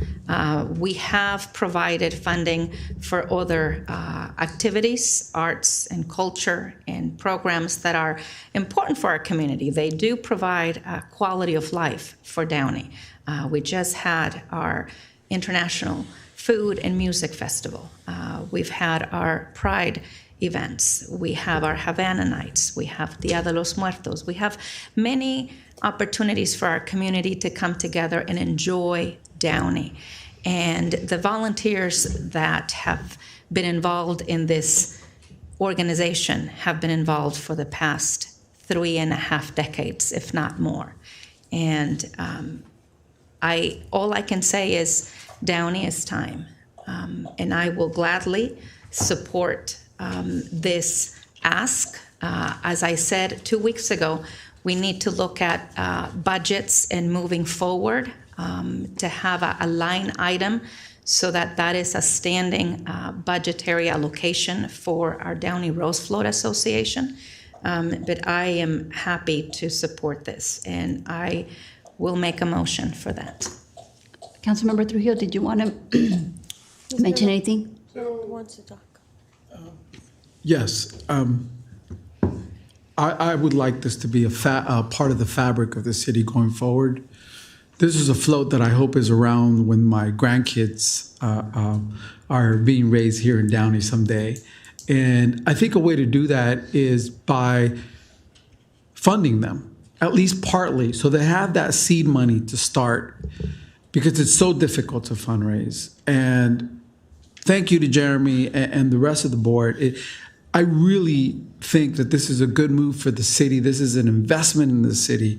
We talk about feathers in our hat. That Rose Float is the diamond in that hat. I mean, it's a star. It's the shining star of our city. So, yes, it's taxpayer money. Please know that we're always cognizant of how we spent it. But if we're going to fund other things like Pride and Havana Night, we should have started with the float. So I'm in full support of my colleague's motion to make this part of our annual budget going forward. Okay, Councilmember LaPlante? Well, I don't think that was the actual motion. It was to appropriate $30,000 this year, and I agree with the concept, but I think that the actual motion is to appropriate $30,000, correct? Correct. Okay. Number one, I showed the folks that I wore my flower tie with roses in it, so they offered to get me a rose float stick pin, so I'm going to hold you to that. My only comment is I'd increase the allocation if they'd get rid of the Miss Downey pageant. I really think those are anachronisms that we all need to rethink, and so does the rose float folks. I don't foresee our friends in Pasadena getting rid of the Queen and the Queen's Court on New Year's Day, but at some point it's going to happen, and I'd increase the allocation to cover that even, but I support this. I said it last time. I just wanted to see the report and get the information, so thank you. What are you really trying to say? Thank you. That's your second warning, Mr. Greenspan. I didn't say anything. Okay. Second warning. Next warning, you will be removed from the council meeting. Why did you take Greenspan out? He didn't say anything. It was somebody else. Sir. What, sir? Herman. I didn't say shit. Thank you, Okay, so Vanya. is there a motion? Yes, I make a motion. And the motion is, just for clarification? The motion is to award them the $30,000, and I think this is a conversation that we need to have for our budget next year. I'm hesitant to put it as a line item without previous discussion, but for this year, we will fund them the amount requested. Okay. So I have a motion and a second, and thank you, the Downey Roseville, for attending our council meeting. Thank you all.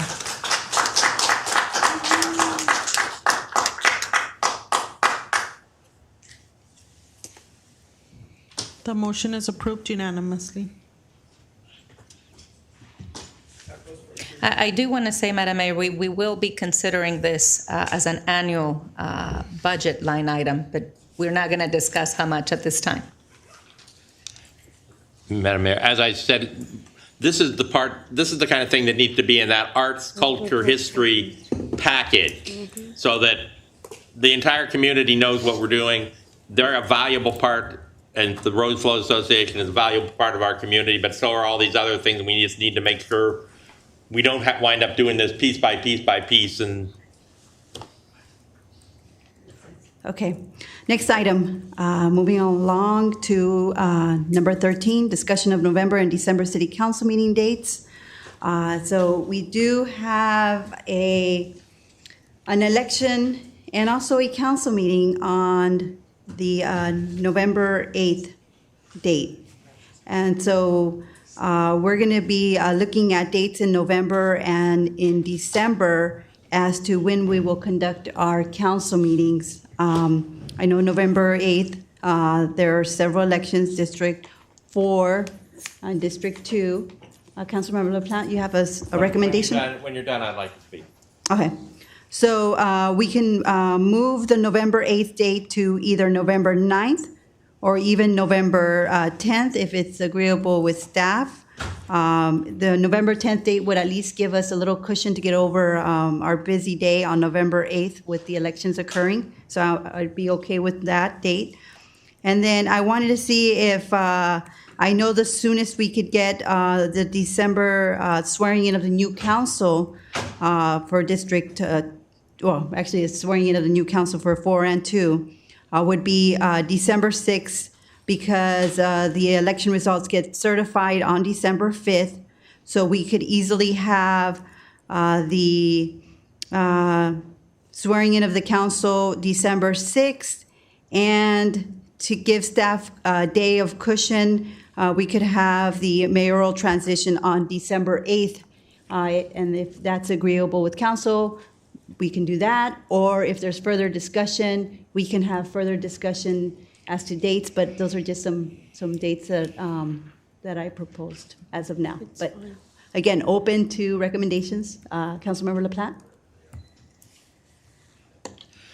As to the November 8th meeting, I think the 10th is a better option, just so that people can recover, because I can guarantee you the county registrar recorder will not have final results until, or the semifinals until sometime early in the day or midday even on Wednesday. I personally believe that the council needs to have a second meeting in November to so we have the ability to clean up anything that's still pending. There will clearly be a new representative from District 2. There is an election in District 4. Miss Pacheco is running for an assembly seat and may well win. There's two candidates, so you got at least a 50-50 shot.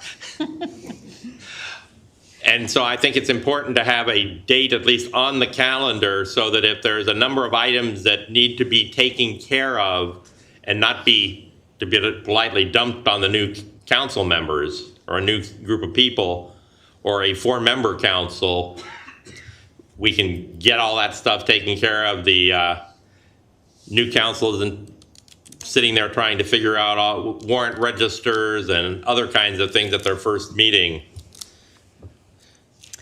That would be my suggestion, just that since we do have a 5th Tuesday, do it on the 29th, have a meeting scheduled at least for the 29th so that the council could handle whatever might need to be done. And I know typically we only have one council meeting in November. And I know our assistant city manager, Vanya, has also been with us for a while. And I don't know if you want to give some input as to that. I hate putting you on the spot, but I know you have some historical knowledge as to our council meetings for the month of November. Alicia can probably provide a better timeline on the meetings for this, but I will just say regarding the warrant register, we did confirm that any consent calendar items would be able to be carried on to the next following meeting, and so we won't be missing a beat on that. But Alicia can probably speak better to the agenda meetings that we've had. And if I may, I'll have, I don't know if you, that way Alicia can. Yes. Yeah. Yes, Mayor and members of the City Council. I believe that in the last couple of years, we've canceled the second meeting in November and have only held one meeting at the beginning of the month. Yeah, no, that's exactly what I was going to comment, Madam Mayor, because the November 22nd meeting is, as scheduled, is Thanksgiving week. And historically, we've gone dark for Thanksgiving week. Now, I would like to propose to have move the meeting of December 6th to Wednesday, November 30th, for we, as a council, we can have a special meeting to Swear in the council? to swear in the council and reassign. You won't have the results I then. thought the same thing. So that's why I mentioned that I asked the same question to see if we could move up to December, even to December 1st, either Wednesday or Thursday, to swear in the new council. But the results don't the county won't certify the results until December 5th. So I asked that question too. I wanted to see if we can move it up to November 30th or even December 1st. And of course, Friday, we never have council meetings. Yeah, no. Yeah, so I tried. Okay, but I do agree that having the council meeting on November 10th as opposed to November 9th is better for all of us. And having then the December 6th council meeting and then a December 8th, I think we've done that in the past. We have. We could do that. And City Manager Scott, if for whatever reason we need to have another meeting in November, we can schedule it if the Yes. need arises, correct? Yes. If there's loose ends that have to be resolved, we can do that. Okay. Councilmember Trujillo? I was just wondering if the 9th, a Wednesday, would work for the council. I may have a conflict that 10th. So I was wondering if Wednesday, November the 9th works for the council? But That's fine with me too. is that okay with you? Of course, Councilmember Fermetta and I will probably be completely drained Yes. You know what? Let's go ahead and do it for the, I make a motion, I'm going to start with November. Okay, That we cancel November 22nd meeting and that instead of, and we move the November 8th meeting to November the 10th.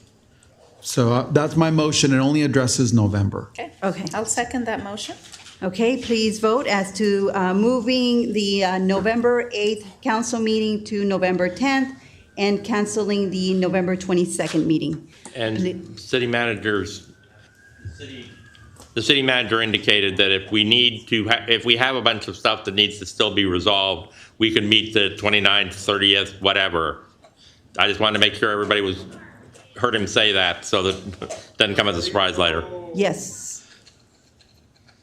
Okay.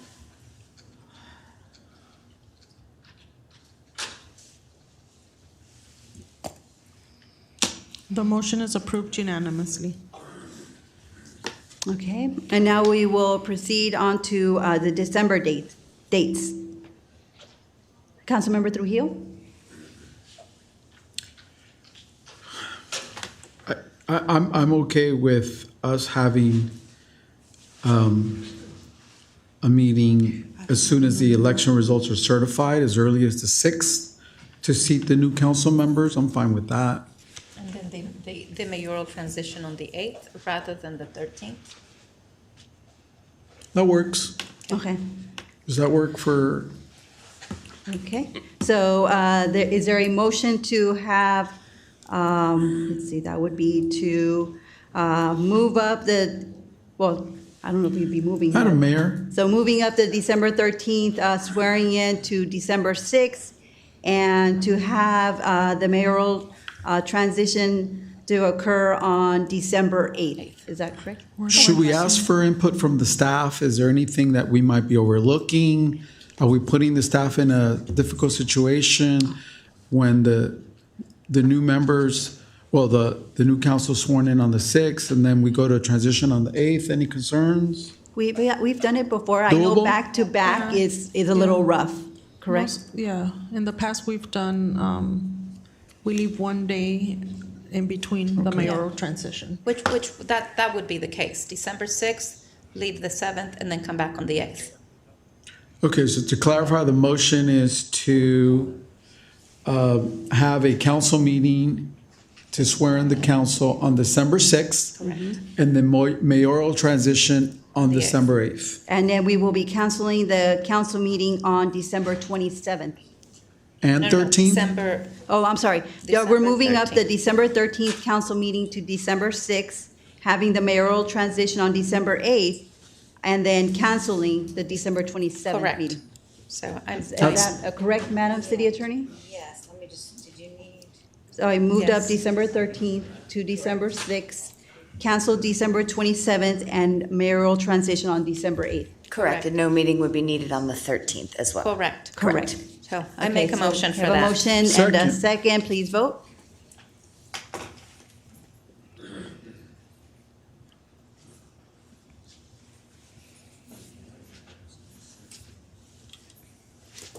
The motion is approved unanimously.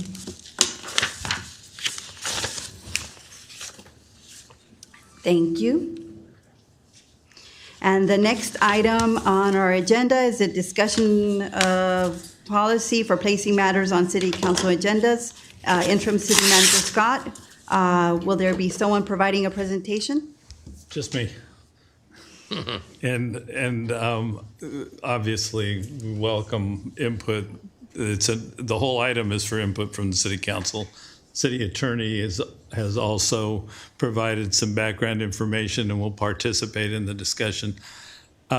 This item, and I apologize if there are issues involved with this subject that a longtime city manager would understand and know, but I will tell you that a short-time city manager doesn't. And coming in here to do this job, I come with a lot of experience of what I've done in lots of other cities. City attorney comes in here with lots of experience from other cities. And one of the first conversations the two of us had was, do you understand how items get put on the agenda here? And we both looked at each other and said, no, not really. And we talked to some staff, and there was a little bit of confusion. And it almost looked to me like individual council members, at least some of you, felt that individual council members could put any item on any agenda anytime, including calling in the middle of the week and asking for it. And I've never seen a city operate like that. I mean, that's very unstructured. Sometimes there's reasons why councils need to be able to discuss what's going on in the agenda. And so a typical process would involve some kind of recommendation by council members. Your own agenda has on it a place where council members can suggest items for the future agenda. And while there's no written policy and there's no clear understanding of what then happens, my feeling, my assumption, keep in mind I've only done 4 agendas since I've been here. My assumption was that when a council member brought it up, then it was really kind of up to looking to see if that's okay with everyone. And if there's a feeling of consensus, and generally there would be, then the item is approved to go on the agenda. That's kind of the way some of my cities have operated. Now, when there's something that comes up that's not so simple, then if the council hasn't addressed it, or if I've previously heard from council that it's not a topic that people are interested in, I felt it appropriate to ask.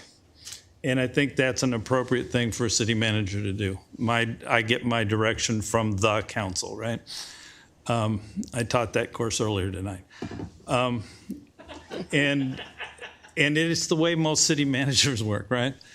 So I was asking the council last week what I thought was an appropriate question.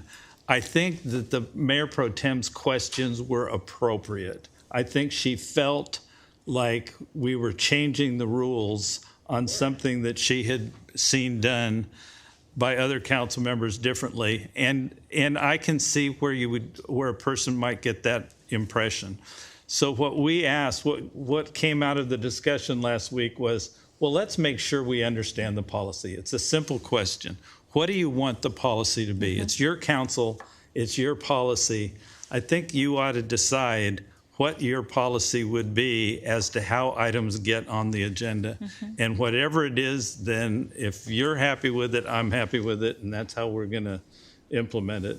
Lauren, do you have anything you want to add? I don't think I have much to add. I think that's a good summary, but obviously as issues come up, we're happy to answer questions and talk through some of the nuances of the different options that are in the staff report. Councilmember LaPlante?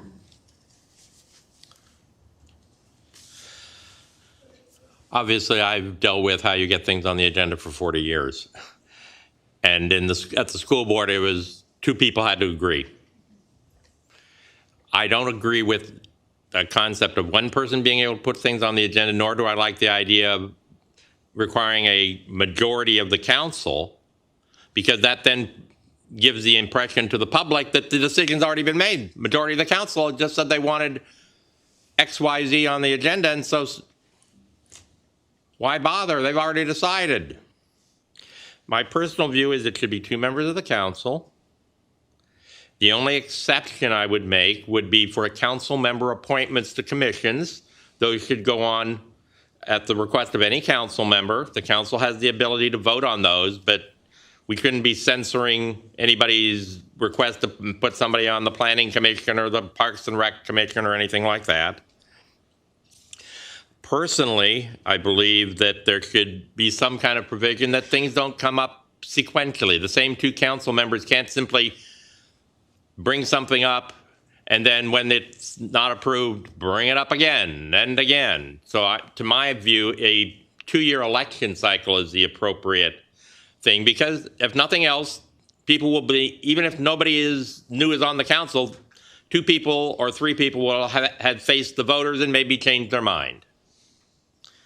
So I would suggest that unless the council says, hey, no, there's been some changes here, we need to revisit this issue, it should only be, any topic that's not approved should only be once in an election cycle, just so that the council isn't simply churning through the same item over and over and over again at the request of two people.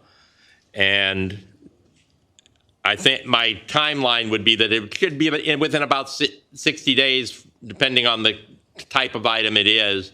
And if it's going to be longer than that, the staff needs to come back and go, here's why it's going to take 5 months to do this report. Right. And there may be instances where you're coming up with something where it's going to take months to do this report, folks. Don't expect it real quick.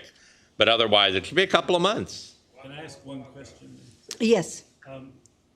In that regard, the one question I would have is, in the way you've been used to doing this, does it have to be brought up at a council meeting? And I'll tell you my concern. In public. Okay. Because if it can come up outside the council meeting, then it's almost inviting a third person to get involved and argue about it. And then you got a Brown Act situation. Yeah, So, no. My experience is you asked in the board meeting somebody else, and to be honest, we were generally very polite, even if it was a stupid idea from LaPlante that somebody else would go, well, I'd be happy to hear about that. Just don't put a lot of staff time into it. But it was asked in public, and it needed somebody else to agree. And there were rare occasions where everybody looked at the person and went, we don't have any interest in that. Mm-hmm. Kind of rare.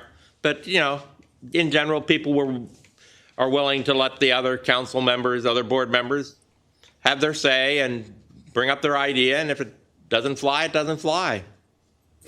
So Councilmember LaPlante actually brought up something interesting. So when we appoint people to the different committees and commissions, how is it normally done? We can still, we don't have to bring it up at the council meeting and say.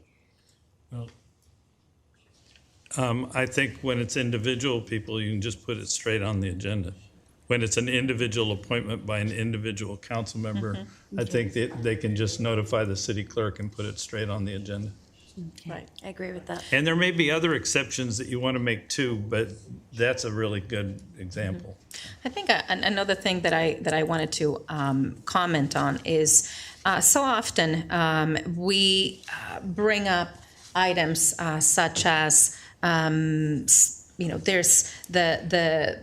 this tournament or that tournament that we have historically supported with a foursome or a T flag or what have you, and those amounts are so minuscule that this city manager should have the ability to approve that. That doesn't need to, we don't need to agree to put it on the agenda to make it happen.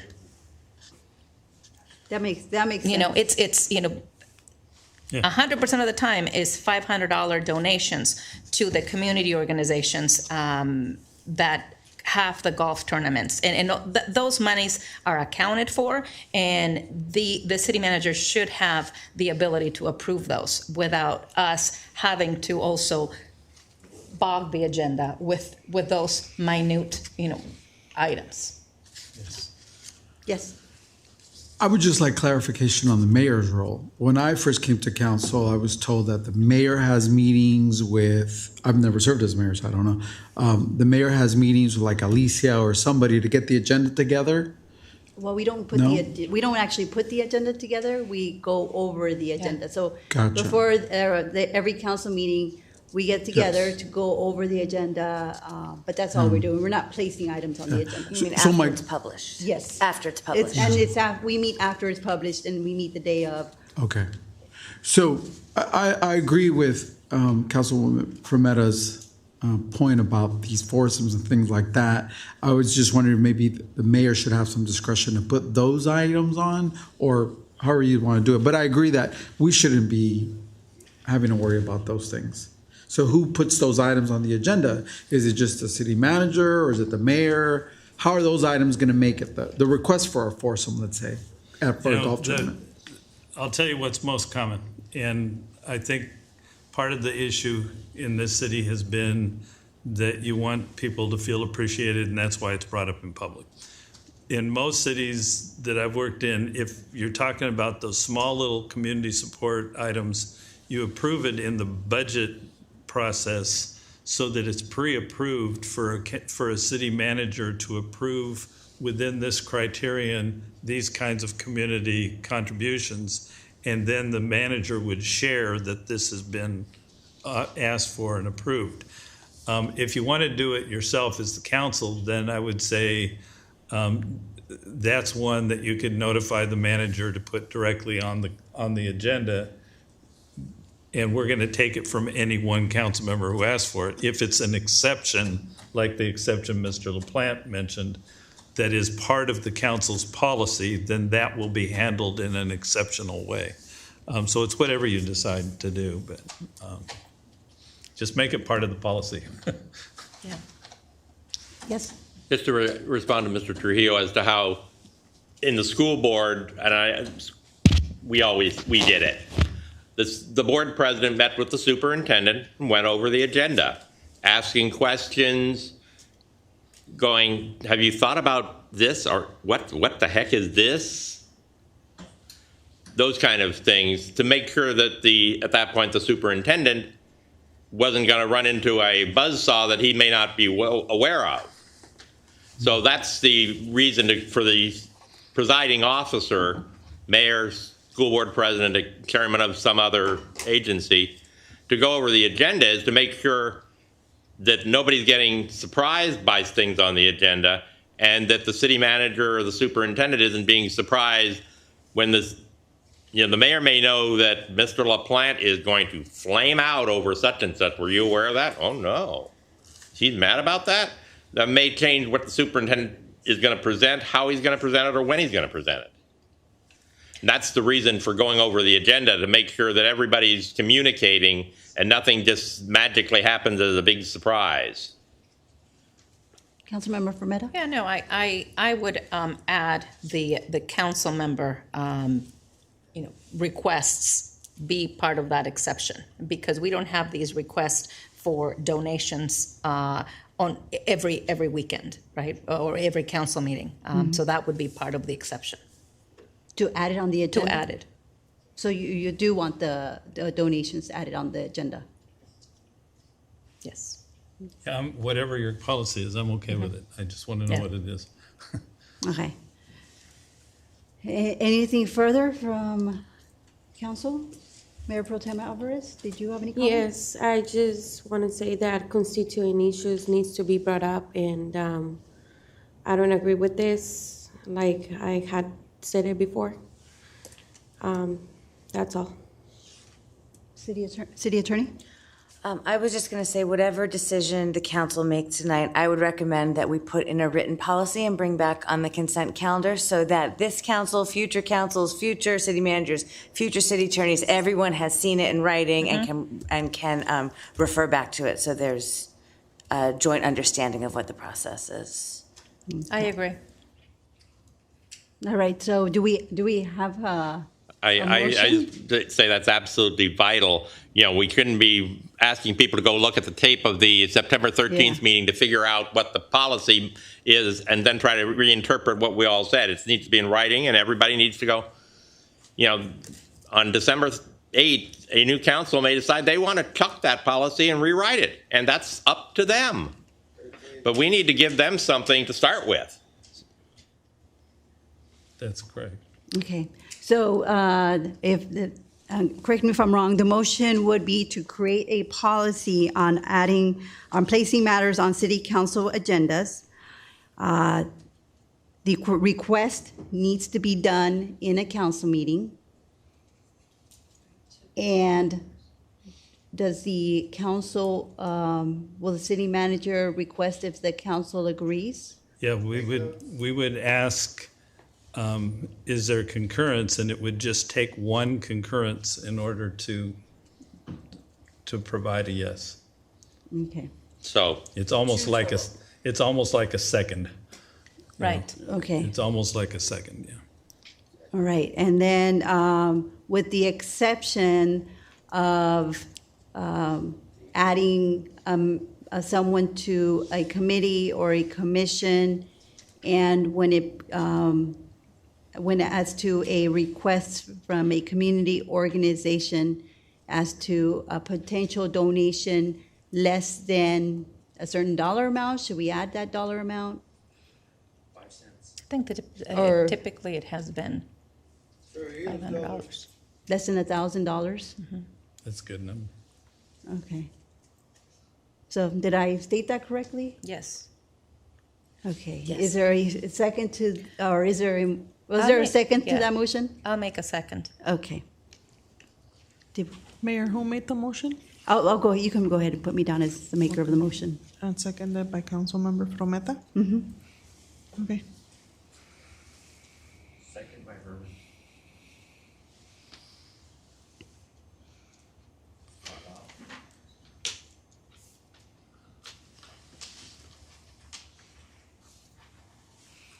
The motion is approved with Mayor Pro Tem Alvarez voting no.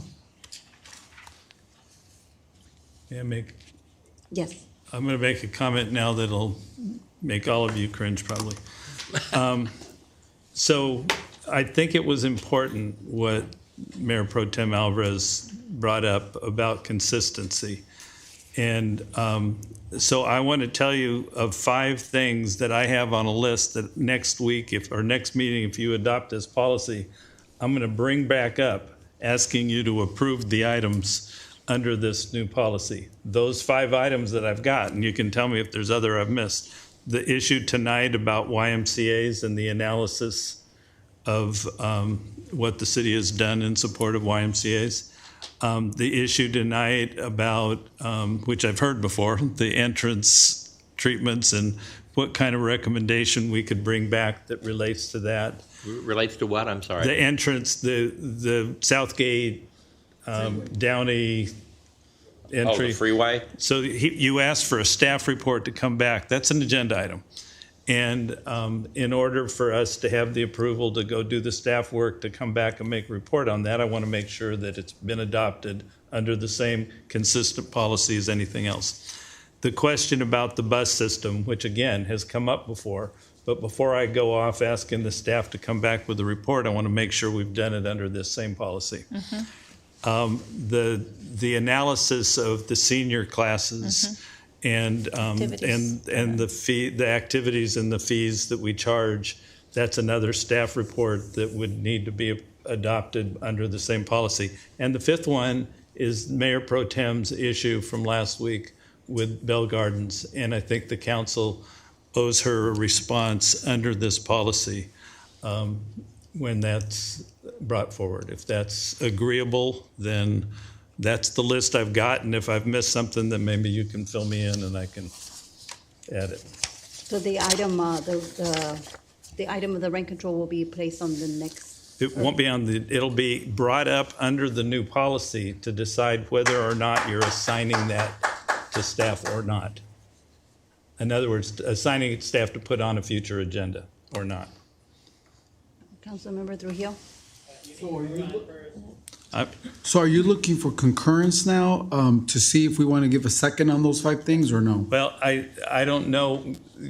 They haven't, have they officially adopted the policy? If so, then you could do it right now.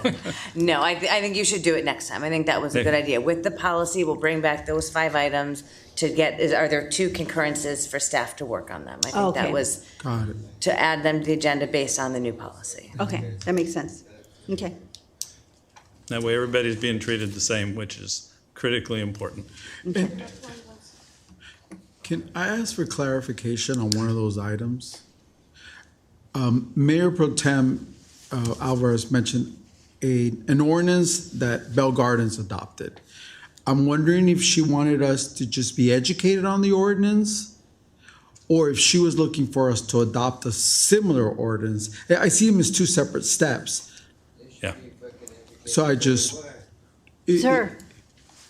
I'm will not be sure removed. exactly what the request is. Is it The one in for- the black shirt. Is it for staff to tell us like, hey, Bell Gardens passes ordinance, this is what it is, this is what they're doing? And then after that discussion, That was my first request. somebody can make okay, so after this policy, then we'll have to figure out if one of them wants to give concurrence to her request, which is a staff report educating us on what Bell Gardens did. Yes. Correct. Okay, thank you. Okay, very good. Thank you. Madam Mayor? Yes? Thank you. Oh, Councilmember LaPlante has a question. I just wanted to ask whether we could get the city manager to make one phone call or somebody to make one phone call to somebody to find out where the Caltrans responsibility starts and just figure out who's responsible, and then we can discuss how we need work together with Southgate or yell at Southgate. Absolutely. Okay. Absolutely. Okay. And then our final item, discussion of proposed roundabout at the Reeves Avenue at Quill Drive intersection and provide staff direction. Yes. Interim City Manager Scott, is there a staff report?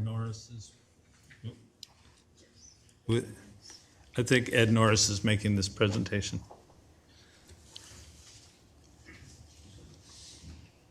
Thank you for staying till the end on an item that you would have thought would have been earlier.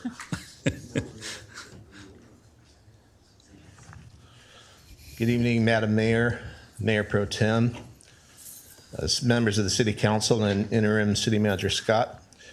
In September 2019, the City Council requested staff to evaluate the feasibility of implementing one roundabout in each of the 4 City Council districts in conjunction with the Ride and Stride event, which was to take place that year. The intersection of Reeves at Quill Drive was selected for the 2nd City Council district. Staff suggested conducting a pilot project by converting the intersection of Berkshire Avenue at Cherokee Road to a roundabout instead of the Reeves and Quill intersection initially, given that a roundabout would function better at this intersection compared to its existing 4-way stop control or under the control of a traffic signal. A presentation was given to the City Council on the implementation of a roundabout at the Berkshire-Cherokee intersection on June 9th, 2020. Due to its existing constraints at the Berkshire Avenue at Cherokee Road intersection, however, staff concluded that it was not feasible to convert this intersection to a roundabout at this time. Therefore, staff opted to revert back to the Reeves Avenue at Quill Drive intersection to conduct the pilot study instead, which does not have the physical constraints which exist at the Berkshire Avenue at Cherokee Drive intersection. The project is currently in the preliminary design phase, and if approved by the City Council tonight, the project will be implemented in a 2-step process, with the first step being implementation of a trial phase where a temporary roundabout will be installed at the Reeves Avenue at Quill Drive intersection to gauge its performance and acceptance by the public. An evaluation will be conducted on the temporary roundabout while in place. The temporary roundabout will be removed at the conclusion of the trial phase, and the intersection will then be restored to its pre-existing configuration. The estimated cost of the trial phase is $35,000. Roughly. If the roundabout trial proves successful, staff will proceed with the design for a permanent conversion of the intersection of Reeves Avenue at Quill Drive to a roundabout configuration. Otherwise, staff will not proceed with the ultimate design, and the project will be halted after the removal of the temporary roundabout. This concludes my presentation, and I can entertain any questions. Thank you, Ed. I know Councilmember LaPlante, this is your district. Do you have any questions? My understanding is that I might need it, thanks. we spent $40,000 on design, roughly. A trial run is now estimated to be $35,000, correct? Yes, roughly. I was hoping it was like 1,000 or 200. Do something real simple. And the number I received today regarding if we were to proceed all the way on it would be $400,000 to $500,000. That's correct. Madam Mayor, I would move we abandon this project. Thank you. I second that.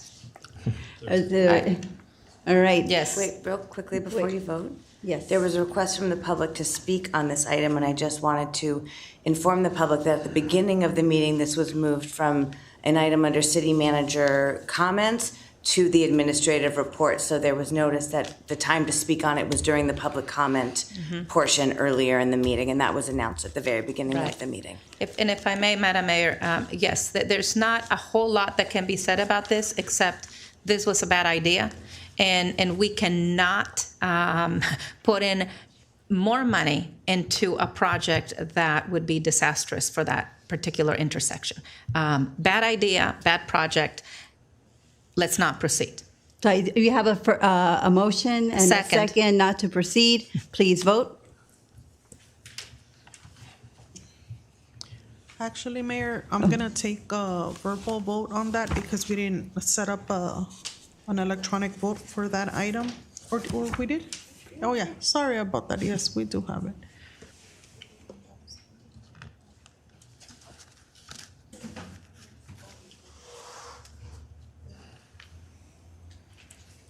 May I say one more thing about that request? Just that it was moved for the purpose of allowing public comment, so that it would happen, so that this vote would happen after the public comment section on the agenda.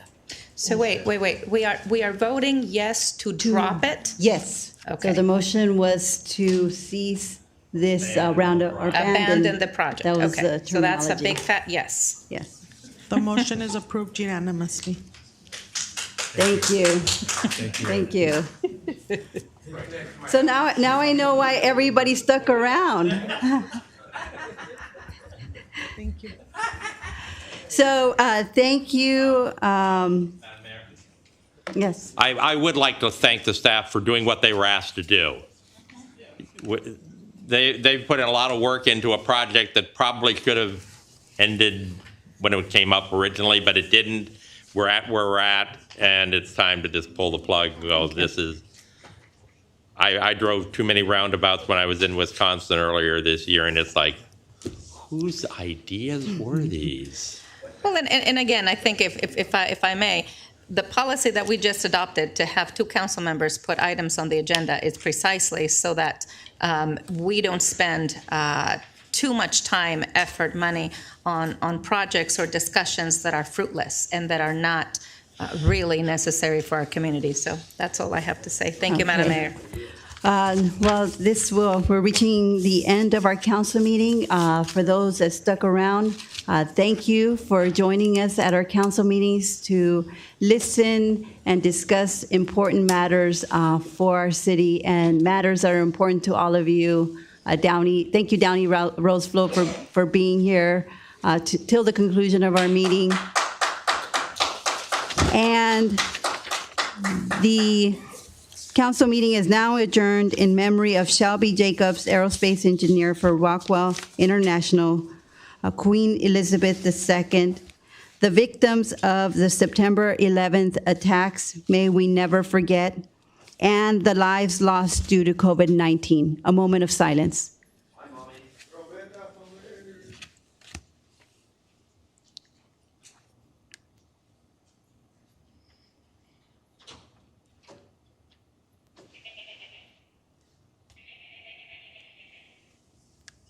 Meeting adjourned.